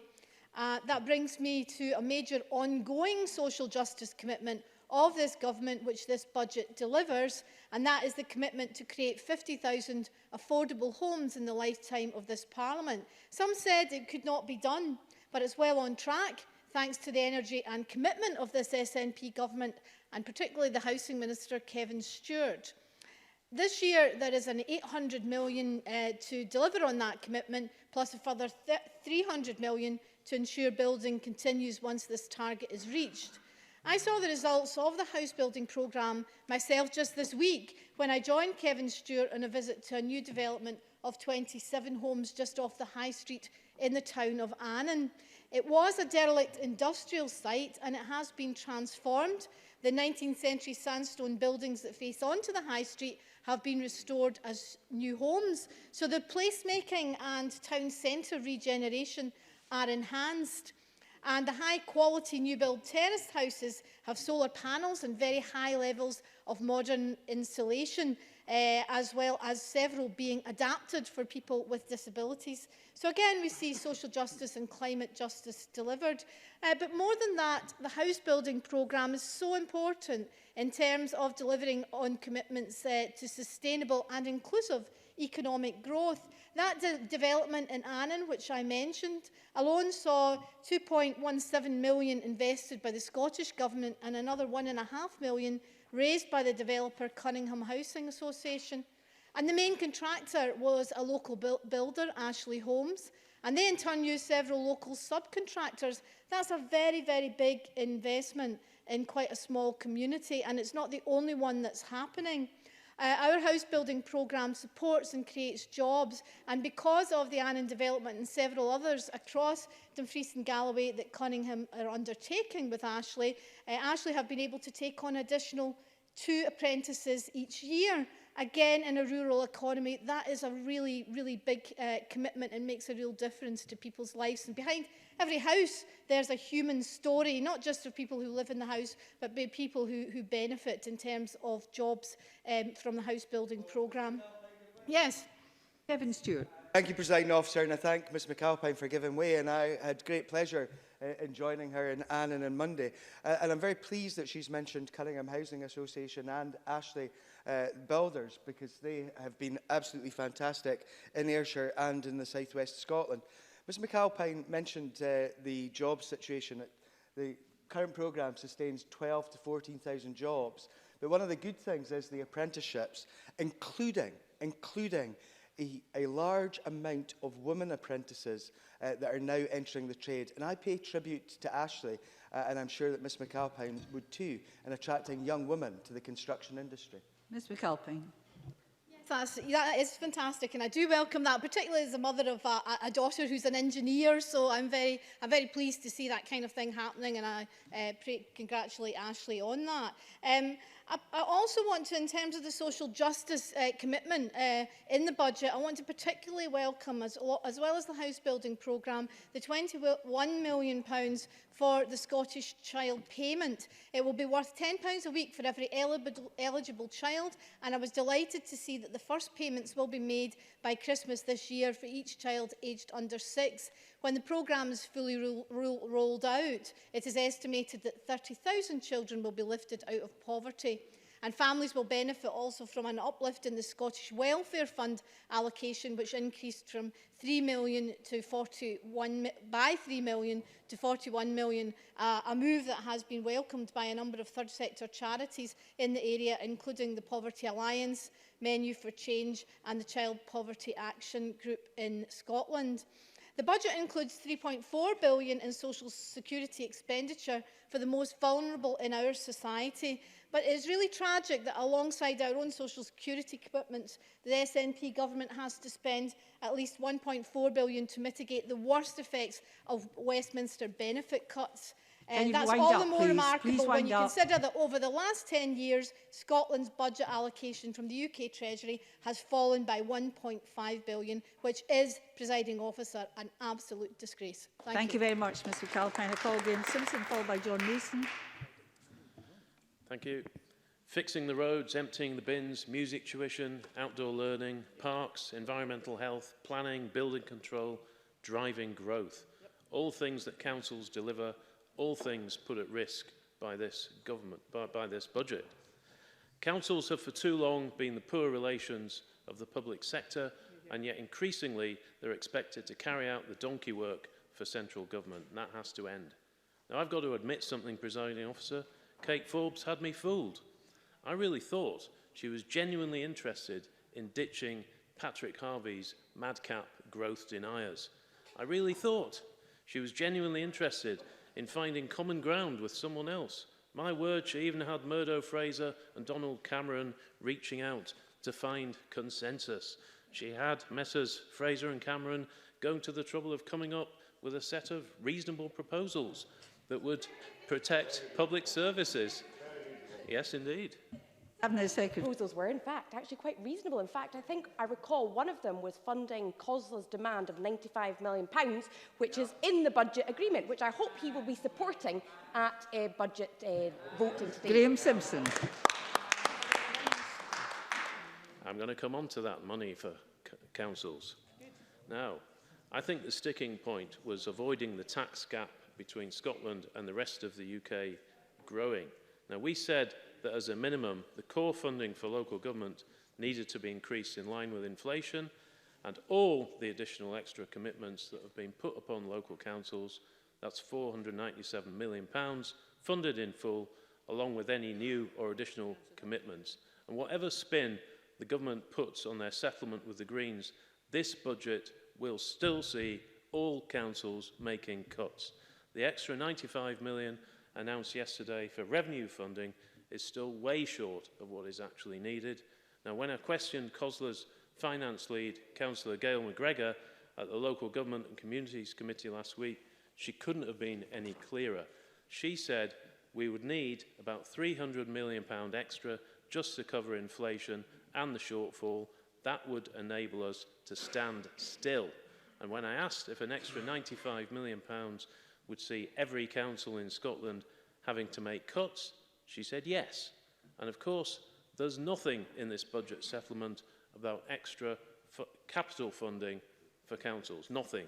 So cuts in services and increases in council tax across the board, that's what local government is facing with this sticking plaster budget. All councils will increase council tax, facing with this sticking plaster budget. All councils will increase council tax again. In a sec, this is rise. We may be there already. And I'll take the Minister. Kevin Stewart. Thank Mr Simpson for giving way. South Lanarkshire Council, which he used to be a member of, yesterday unanimously agreed a budget. I wish the same could happen in this place. But he's wrong to say that there are no changes, because what we have seen with the deals is South Lanarkshire Council getting an extra £5.569 million in revenue funding and an extra £880,000 in capital funding because of this deal. It's a pity that the Tories wouldn't play ball in that regard. Graham Simpson. I hope I'll get that time back. That doesn't answer the point that yes, I've made sure that if you have a 5-minute speech, the interventions, you get another minute if it takes that. Jolly good. Just be that happy. Good. That does not answer the point that all councils will still have to make cuts. COSLA have said the budget results in £117 million cut to capital budgets. The capital settlement puts at risk significant projects which will promote inclusive growth across Scotland. Another of our reasonable asks was around homelessness. The draft budget makes £50 million available for the Ending Homelessness Together Fund, but as the Salvation Army pointed out last week, Scottish councils have submitted proposals for spending on homelessness for £130 million. We asked for a rather modest £10 million extra, and there's no mention about that. The point is that while I welcome the efforts being made by the government to tackle homelessness, more is required. We should all be on the same page here. It's spending to save. Now, sometimes it's best to let ordinary people have their say. People like Motherwell mum Fiona Sharkey, who I met recently. She wrote to me about the threat to music provision in North Lanarkshire. And she says this: music provision opens the world up to children and exposes them to environments and opportunities so radically different to the reality for many of growing up in North Lanarkshire. She goes on, if North Lanarkshire Council destroy this service, they not only impact all the staff who will lose their jobs, they threaten the future of children who are studying music and risk failing their exams because they find themselves without a teacher. All of this will make Scotland a poorer place to live in, culturally and economically, now and for many years to come. And lo and behold, North Lanarkshire Council has cut music provision, though they did save a pipe band. But they have cancelled Christmas. There will be no festive lights this year, folks. Now, councils are not fringe organisations. They're increasingly being asked to do more and more for less and less.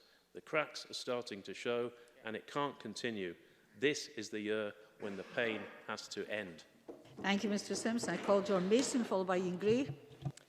Thank you very much, Presiding Officer. As always, I'm delighted to take part in the budget debate, and I'm pleased that an agreement has been reached. It's a hugely important debate as we're deciding on our income and expenditure plans for the coming year. These impact on our health services, our police, our local government, and many other sectors where our decisions impact on many people's lives. I think the first point I would make is that we do not have enough money for all we would like to do. Of course, almost all of us would want more money for a whole host of public services, and for the third sector for that matter. And no one wants to pay more taxes than we have to.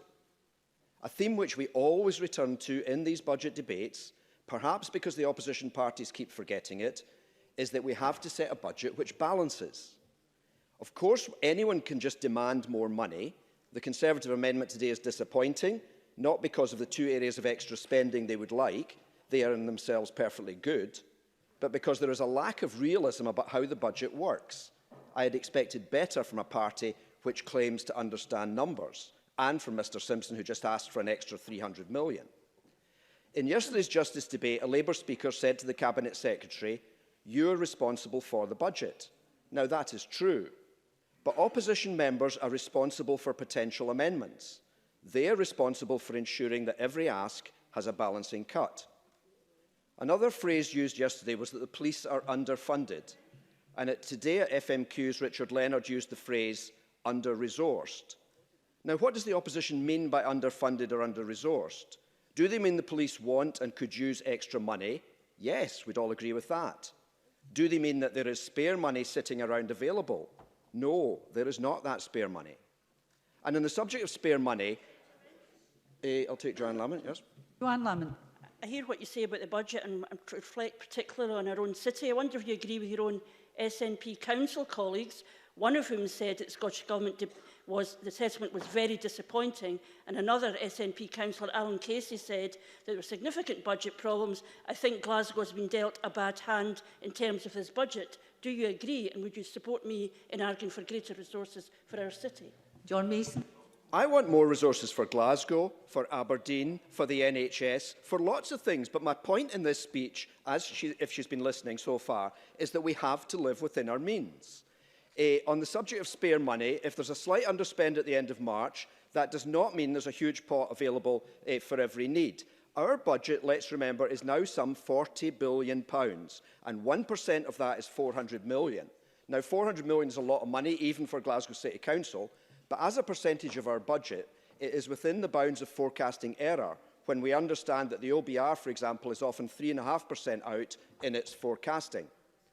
Of course, another way of engaging the budget process is not just to take part in any realistic way at all. And the one councillor that Joanne Lamont didn't mention was the Labour councillor who walked out of the budget meeting. Now, that is not a highly responsible way of taking part in a budget process, how to come up with a budget that balances and commands support. Anyone who wants more money for health or local government or something else really has to say where that money is coming from and if that in turn means more tax or cuts elsewhere. If I can just make a couple of points on consequentials, which were mentioned several times, especially yesterday in the Justice debate. The point of this Parliament is to make our own decisions on the priorities for the people of Scotland. Yes, we have passed on health consequentials straight to health, but that should be the exception rather than the norm. For example, we want to have a more caring social security system, so if that means we need to reallocate resources from elsewhere, we should not be automatically copying spending patterns from England. Of course, borrowing can be another option. Westminster has the capacity to borrow without much limitation, and some here perhaps feel we should follow suit. But let's remember that the Westminster debt is around £1.8 to £1.9 trillion, which is something like £30,000 per head in the UK. Both Labour and the Tories have been guilty of irresponsible borrowing. This level of debt is not sustainable. Now, absolutely, we should identify with councils, NHS and others who are impacted by the tight finances we all face. And I have to say Glasgow City Council has made difficult decisions, but has done well to protect spending on teachers and education. Now, a few people have said to me that we should look at the overseas budget. And I think we should remember it is only £10 million for the International Development Fund. That is a very small part of our national budget, 1/4 of 0.1%, or to put it another way, 2.5 pence out of every £100 we spend. The reality is that in world terms, we are still a very wealthy country. We know that many of our citizens who are not well off themselves give sacrificially to charities like Mary's Meals or Tear Fund, who are working to help vulnerable people in developing countries. So I think we are reflecting the priorities of many of Scotland's people when we allocate this very small amount to overseas needs. It's worth remembering that that money would not make a big difference to the budget here, but can go a lot further in Malawi, Zambia or Rwanda. So in conclusion, Presiding Officer, yes, we would all like to spend more on many things, but we have to live within our means, and I think this budget makes a very reasonable attempt to share out our resources in a fair way. Thank you. Thank you very much. I call Ian Gray to be followed by John Finney. Mr Finney is the last speaker in the open debate. Mr Gray, please. Thank you. The Government's budget document says that it aspires to the creation of a more successful country with opportunities for all of Scotland to flourish. If that was the case, then it would have to provide adequate investment in our schools, colleges and universities. For there can be no clearer or more effective investment in our future prosperity and no more direct way to maximise opportunity for future generations. And that would be true, indeed, of any government. But for this one, having declared education their top priority and closing the attainment gap a sacred duty, it is surely a given. And yet, this government's track record over 13 years is one of systematic disinvestment in education. And the budget, as presented today, simply fails to halt that trend, never mind restore that lost investment. Let's start with colleges, who do indeed receive a small real terms increase in revenue funding in the draft budget. But that fails to restore the repeated swinging cuts those colleges have seen in the past decade. Indeed, figures we have obtained from SPICE show that the FE resource budget next year will be 10% less than it was 10 years ago in real terms. And what's more, the budget provides a capital allocation next year, which is not only cut in cash terms, but is less than half the requirement identified by the sector. And as for universities, the picture is even bleaker. They have seen resource funding cut by over 11.5% over the past 5 years. And this draft budget gives them no real terms increase at all. As Professor Nolan of Universities Scotland says, the reality is that universities have no more money in real terms to spend on students and staff than they had last year. No wonder university staff salaries have been squeezed. No wonder more and more university staff are on temporary or even 0 hours contracts. No wonder they have found themselves having to be out on strike right now. And as for students, we are spending £700 less per year on their education. And the budget has no money to implement the promised improvements to student support. Presiding Officer, what kind of short-sighted government chooses to squeeze FE and to deprioritise universities so critical to our future? I guess one that is also daft enough to underinvest in schools. Schools, of course, are the biggest item in council budgets. And with today's budget, cutting council allocations by £300 million in real terms, on the back of previous cuts year on year, be in no doubt schools will suffer. They already have. Since 2013-14, local government's non-ring-fenced revenue funding has been cut by an alarming £899 million in real terms. No wonder we spend £288 less per primary pupil and £129 less per secondary pupil than we did 10 years ago. No wonder we still have 2,500 fewer teachers in our schools than we did when this government first took office. And the additional support these teachers used to have has disappeared from many of our classrooms altogether. This budget will just make these things worse. Just look at those councils who have already set their budget. We've already heard that in Glasgow, the SNP-led council has planned to close the much-loved Bleifadach Outdoor Centre, which has served the city's children since 1974. It survived. It survived decades of Tory cuts and Tory austerity, but it couldn't survive the SNP at Holyrood and in Glasgow city chambers. And in Edinburgh too, the budget passed last week cuts £1.6 million from devolved school budgets. So much for empowering schools.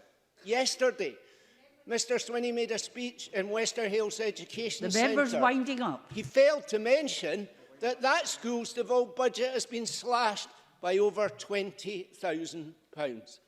Presiding Officer, this budget does little for colleges, it does nothing for universities, and it does yet more damage to our schools. It fails to invest in our future prosperity, it fails to invest in excellence in our education system, but worst of all, Mr Swinney, worst of all, it fails to invest in the future opportunities of our children and grandchildren. It's not good enough. I now call John Finney, then we move to closing speeches. Mr Finney, please. Thank you very much indeed, Presiding Officer. I should declare my Saltire card and along with my senior rail card here, and I'm delighted that the Scottish Greens have secured free bus travel for under-19s as part of this budget deal. This is a transformational policy that will benefit over 1 million young people across Scotland and their families. It will tackle poverty and isolation. It will make families better off, and we heard the example earlier from Patrick Harvey. It will give young people the mobility and freedom they need to access education and employment opportunities, not to mention the social benefits this will bring them. It will help tackle the climate emergency. It will reduce congestion and toxic air pollution by getting more people on buses. It will give people an affordable alternative to private cars. and we forget at our peril the number of people who don't have access to a motor vehicle.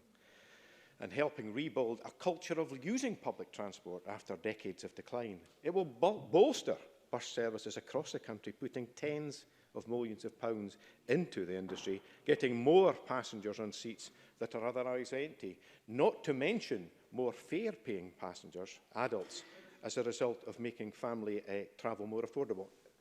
I've only 3 minutes, I'm afraid, Mr Green. The benefits of making buses free to under-18s are therefore profound for rural areas too. Rural bus users often face much higher fares than urban users, and this is closing down opportunities for young people in rural communities and causing social isolation. As one person said in a survey run by Scottish Rural Action, and I quote here, "I had a part-time job half an hour away. The cost of the bus fare was the equivalent to 2 hours' pay from a 4 or 5 hour shift, which became untenable." Individuals like this young person will immediately be helped by what we have announced today, but so will those who do not currently have access to a bus route, because we are at a turning point for the bus industry. Bus use has been in long-term decline as public transport has been neglected by successive Scottish governments who focus support and money on road building. So last year, the Greens secured powers in the Transport Act to allow councils to run their own bus services, and will now see new life breathed into the industry as a result of the Greens working with others, including Mr Smith, getting their transformational policy of free buses for all people introduced to the budget. It's no wonder the announcement has been welcomed by so many diverse individuals and groups across Scotland, from Friends of the Earth Scotland to the Poverty Alliance and the Children and Young People's Commissioners. And we're on a journey to transform habits, and we've seen that can happen in East Lothian. I'm not surprised that the Tories will not back this policy today. Their only priority throughout this process has been cuts for the wealthy. But I'm shocked and disappointed that Labour and Liberal Democrats lining up behind the Tories yet again. A vote for the budget today is a vote to make bus travel free for over 1 million young people across Scotland. And I urge everyone in this chamber to put their political squabbling aside and to get behind this transformational policy to get Scotland moving, to address poverty and to tackle the climate emergency. Thank you very much. Thank you. I call on Rhoda Grant to close for Labour. 6 minutes, please, Ms Grant. Thank you, Presiding Officer. Scottish Labour entered into talks to try and improve the budget. After 13 years of mismanagement, we and the communities we serve are in desperate need of investment. Investment in our public services, schools, community care and an end to potholes. But yet again, this year, the SNP and their little helpers, the Greens, sold our communities short. Parties that are more interested in flags than people, more interested in division than mending and growing our communities. We can't support them in this. While we welcome more money for local government, this deal does not stop local government cuts. We see continuing bed blocking. We will see young people failed as education standards fall, and with more additional support needs, children being left behind. This is a budget of continued austerity at the hands of the SNP and Greens. We wanted to see free... I'll take one intervention. Alec Neil. I thank the member for taking the intervention. If we give even more money to local authorities, and I wouldn't be against that in principle, but where is it going to be funded from? What would you cut in order to give them that money? Rhoda Grant. There is an assumption that cuts are made. One, I would delve behind the big sofa again and find some more money. But I would also look at the reserves. I would also look at a social responsibility levy. And I'd also look at the tax rates for higher earners. Things, levers at the control of this government that they refuse to use. Presiding Officer, we wanted free bus travel for young people under 25. So even if this deal delivers, 400,000 young people are missing out. But what the Greens settled for is to look at what might be provided for under-18s. They didn't agree free bus travel for under-18s. They only agreed investigation of whether that would happen. And for a fraction of that price, they could have delivered tomorrow free bus travel for under-16s, but they settled for talks about talks. Cabinet Secretary. I thank the member for taking an intervention. Talking about prices, I respect the fact that Labour were looking for free bus travel for under 25s. Can the member tell the Chamber what they had costed their proposals for under 25s at? Yes, and indeed it was. I shared those costings with the Minister, and she shared her costings with me, and her costings didn't actually appear to be based on any form of our costings through SPICE were based on the use of the Young Scot card, around £26 million to deliver our policy. They provided no costings whatsoever, but an assumption that it would cost more than delivering free bus travel for older people. Now, I don't believe this is going to happen. I hope very much that they will deliver. But just look back to past budgets. What they said about past budget SOPs. They said to the Greens last year that they would look at scrapping council tax. This week I spent an hour in a meeting that talked about amending council tax, talked about varying the bands, and it's going nowhere. We are left with a regressive council tax. Take the SOP in the budget about fair ferry funding for the Northern Isles.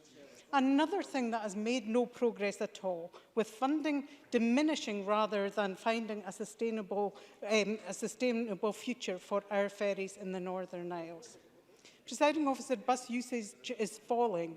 8 million journeys per year have fallen. And this is a fudge for young people. We need to ensure that bus travel goes up.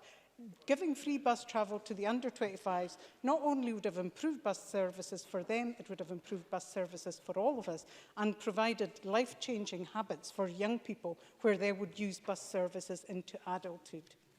Ian Gray just talked about higher and further education and indeed schools. He listed the cuts to their budgets and told us about 2,500 fewer teachers on their watch. ASN support has all but disappeared, and my colleague Jackie Bailey's members' debate this week talked about how ASN children are being failed at school, and many indeed are not being educated at all. We wanted a budget that delivered a just transition, not just a sop and crumbs towards the net zero target. We wanted a budget where the whole 50 billion is tested against a just transition, to be tested against a national performance framework. Presiding Officer, there will be consequentials, hopefully from the UK Government, and I will reiterate my call to the Finance Minister again, that negotiations take place over those consequentials, that she brings them to the Parliament so we can look at how that can be best spent to improve the future of all our citizens. It could have been so different. The budget could have halted cuts. However, our communities will continue to see their public services disappear. Council's discretionary spending has fallen near 900 million since 2013, and that is even after the additional 95 million. We want investment in our public services, and we would have backed a budget that had stopped cuts, but this budget heaps yet more misery on our communities, and therefore we cannot back it. Thank you very much. I call on Murdo Fraser to close the Conservatives. Mr Fraser.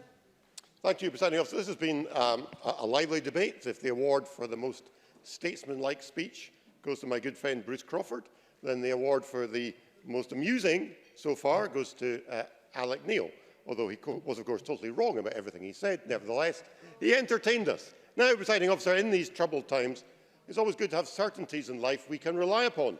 In Scotland, we can always rely on the weather in February being miserable. We can always be confident our football team will perform dreadfully against whichever low-ranked opponent they are playing this week. And we guarantee that, despite all their posturing and bluster, the Scottish Greens will always end up voting for the SNP budget. And so it's turned out once again this week with the Greens lining up with their fellow nationalists. But it does look like this year they have sold themselves very cheap. It's only a few weeks ago the Greens were setting out their red lines for this budget, demanding that road building projects be cancelled, that the A9 dualling be stopped, the A96 dualling be stopped. They were calling for a 4-day working week to be introduced. None of these things have been delivered, and thank goodness for that, Presiding Officer. Instead, what is now being trumpeted by the Greens is the introduction of a free bus travel for those aged 19 and under. And there were all these press releases yesterday from the Green Party and social media comment from Green MSPs claiming their victory in delivering this groundbreaking policy to tackle climate change. But, Presiding Officer, when we look at what has actually been agreed, it falls far short of a firm commitment. It is actually, and I'm quoting directly from the Finance Secretary's written answer yesterday, £15 million to support preparations to introduce new concessionary-free bus travel for young people aged 18 and under, with the aim, if possible, to begin in January 2021. So it's just preparations. It's just a possibility, as the Finance Secretary confirmed earlier. And it's just £15 million against an annual estimated cost of £80 million. Presiding Officer, Mr Harvey will now explain how this is a firm commitment. Patrick Harvey. Thank you, Presiding Officer, and I'm grateful to the member for giving way. I'll be delighted if we're going into the next election saying that the only way to have an easily delivered policy put into practice is to put Greens into government, but I don't think the Scottish Government is going to give us the opportunity, because this is very clearly deliverable. The only thing that would make the Young Greens happier is if Mr Fraser would tell us that the Young Conservatives think this is such a bad idea that they'll never get on the bus to have to share it with them. Murdo Fraser. Well, I don't think we're any the wiser, Presiding Officer, after that intervention as to whether this policy has been delivered or not. But it's not just on that policy, Presiding Officer. The Greens have been sold short. Now, yesterday, they were claiming that the proposed flyover at the Sheriff Hall roundabout should be revisited, a vital infrastructure project connecting Edinburgh to Midlothian and to the borders.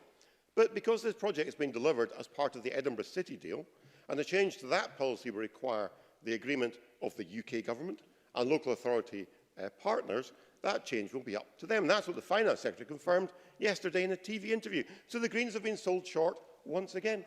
So, Presiding Officer, I have to congratulate Kate Forbes on what she has achieved so far as Finance Secretary.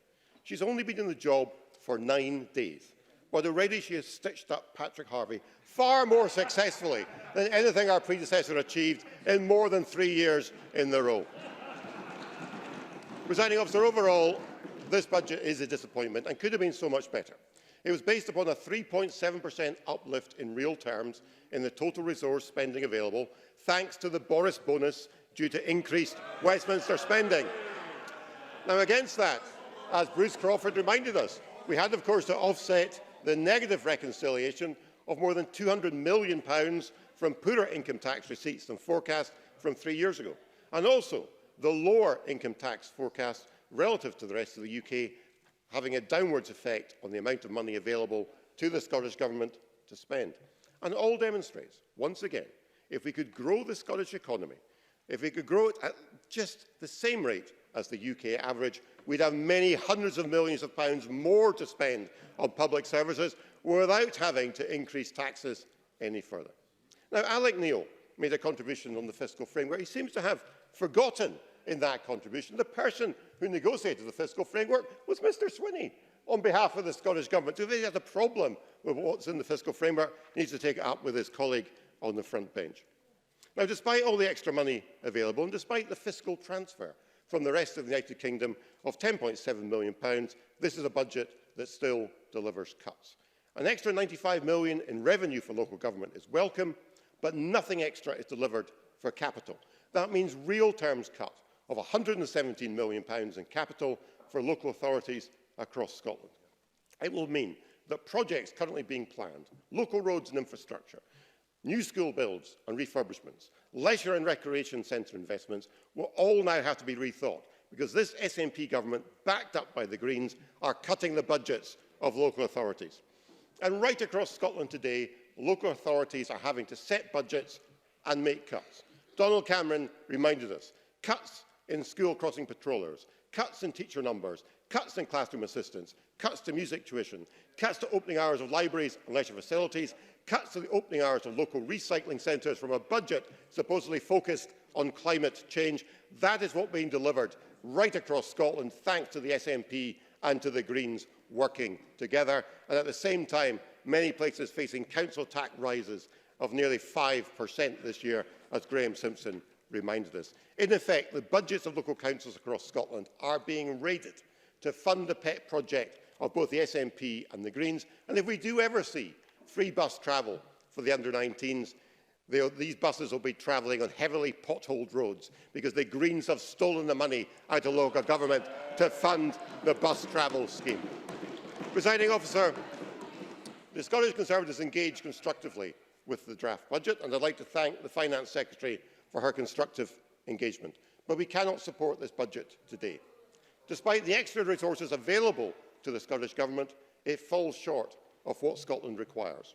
It will deliver more cuts, it doesn't tackle the drugs crisis, and for all the noise they are making, the Greens have sold themselves short once again. This is a budget which Parliament should reject. Thank you very much. Now calling Kate Forbes, opposed to the Scottish Government. Cabinet Secretary till 5 o'clock, please. Thank you, Presiding Officer. Well, this budget delivers certainty, stability and stimulus for Scotland. It protects our public services and it delivers on the budget's priority themes of tackling climate change, reducing child poverty, supporting inclusive growth and, in the roundest sense, improving the well-being of people in Scotland. And at a time of turmoil and uncertainty as a result of the UK Government's actions, it's essential that we lead the way as a Parliament for the people of Scotland.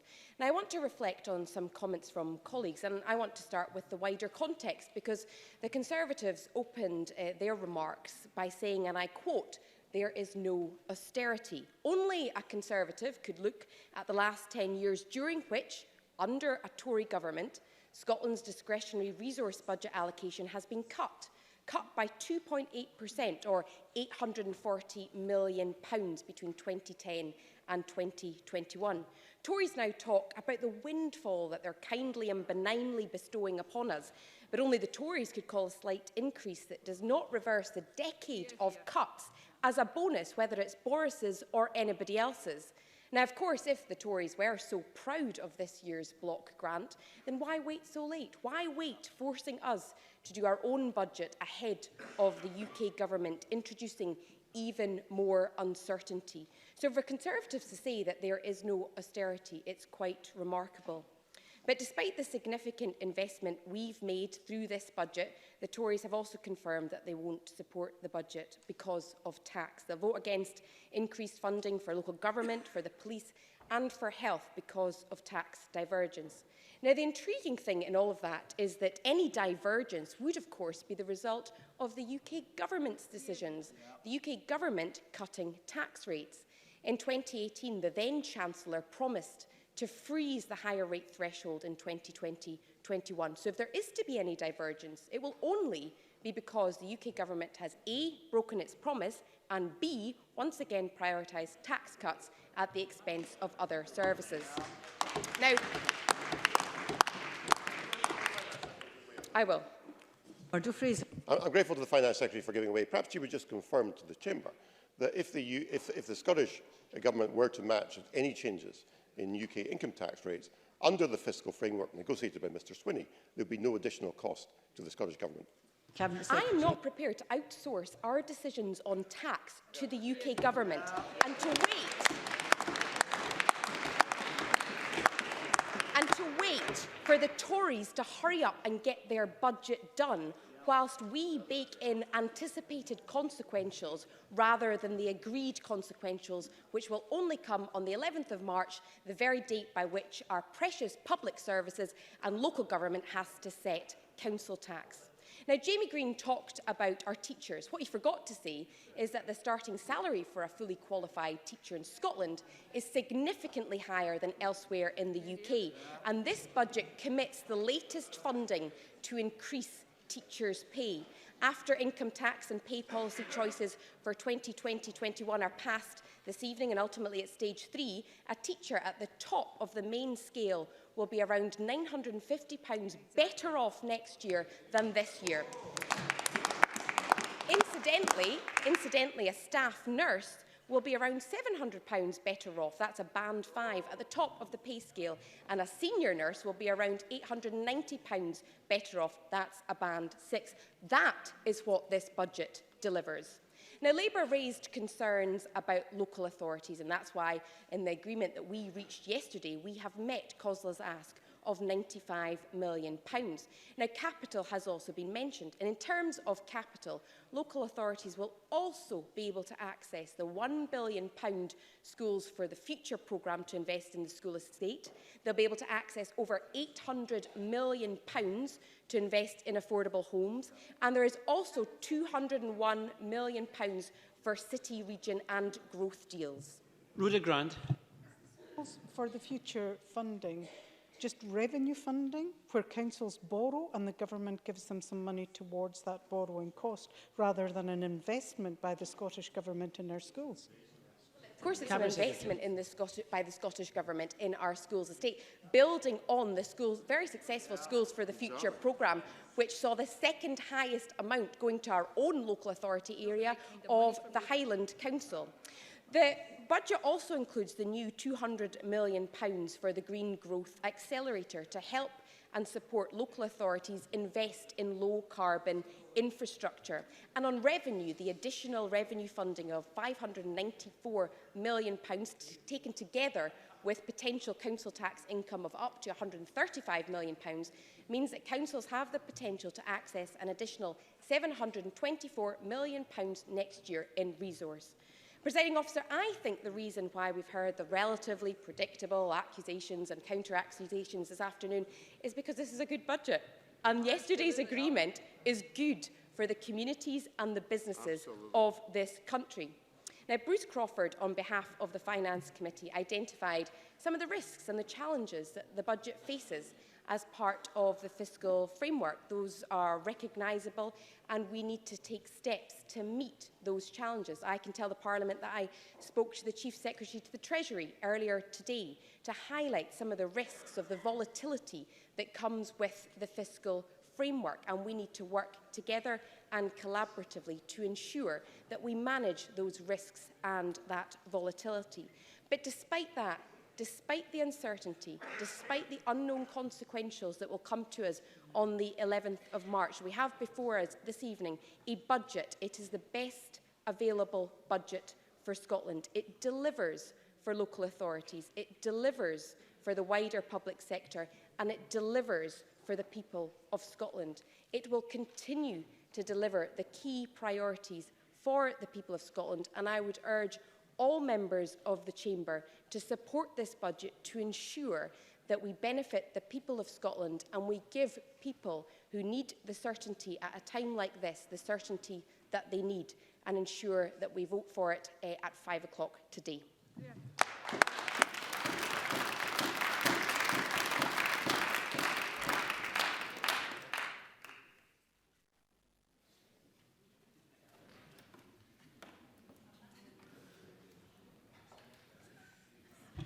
Thank you. Thank you. That concludes our debate on stage one debate on the budget. However, I'm just going to give members an extra minute, just in case there are, I'm not saying this vote is hanging by a knife edge, but I want to allow everybody to have a chance to come to the chamber. So we're just going to wait for another 50 seconds to 5 o'clock.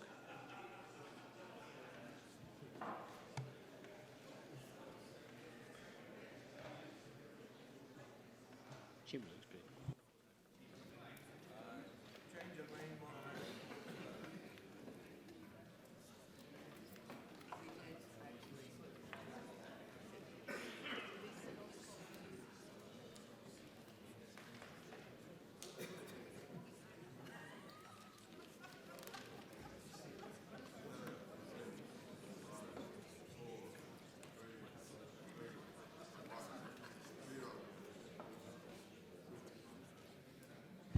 Thank you.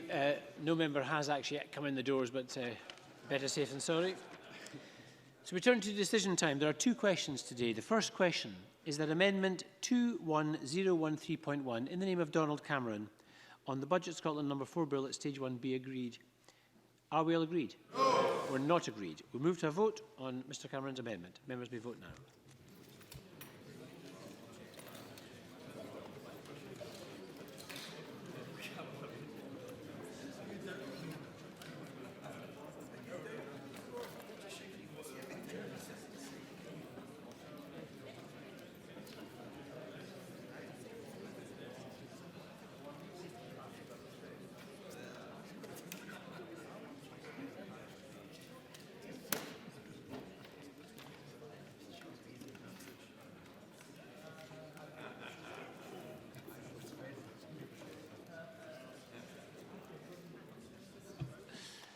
The result of the vote on amendment number 21013.1 in the name of Donald Cameron is yes 29, no 90. There were no abstentions. The amendment is therefore not agreed. So the final question is that motion 21013 in the name of Kate Forbes on the Budget Scotland Bill be agreed. Are we all agreed? Yes. We're not agreed. We'll move to a vote. Members may vote now.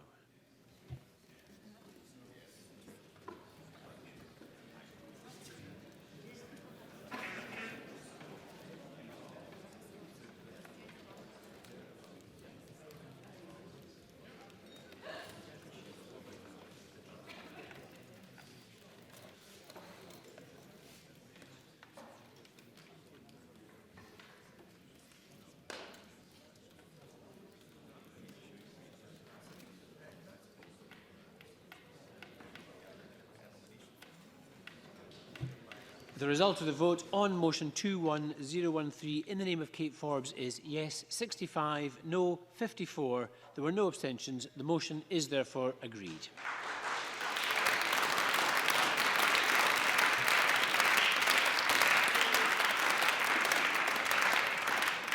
That concludes decision time.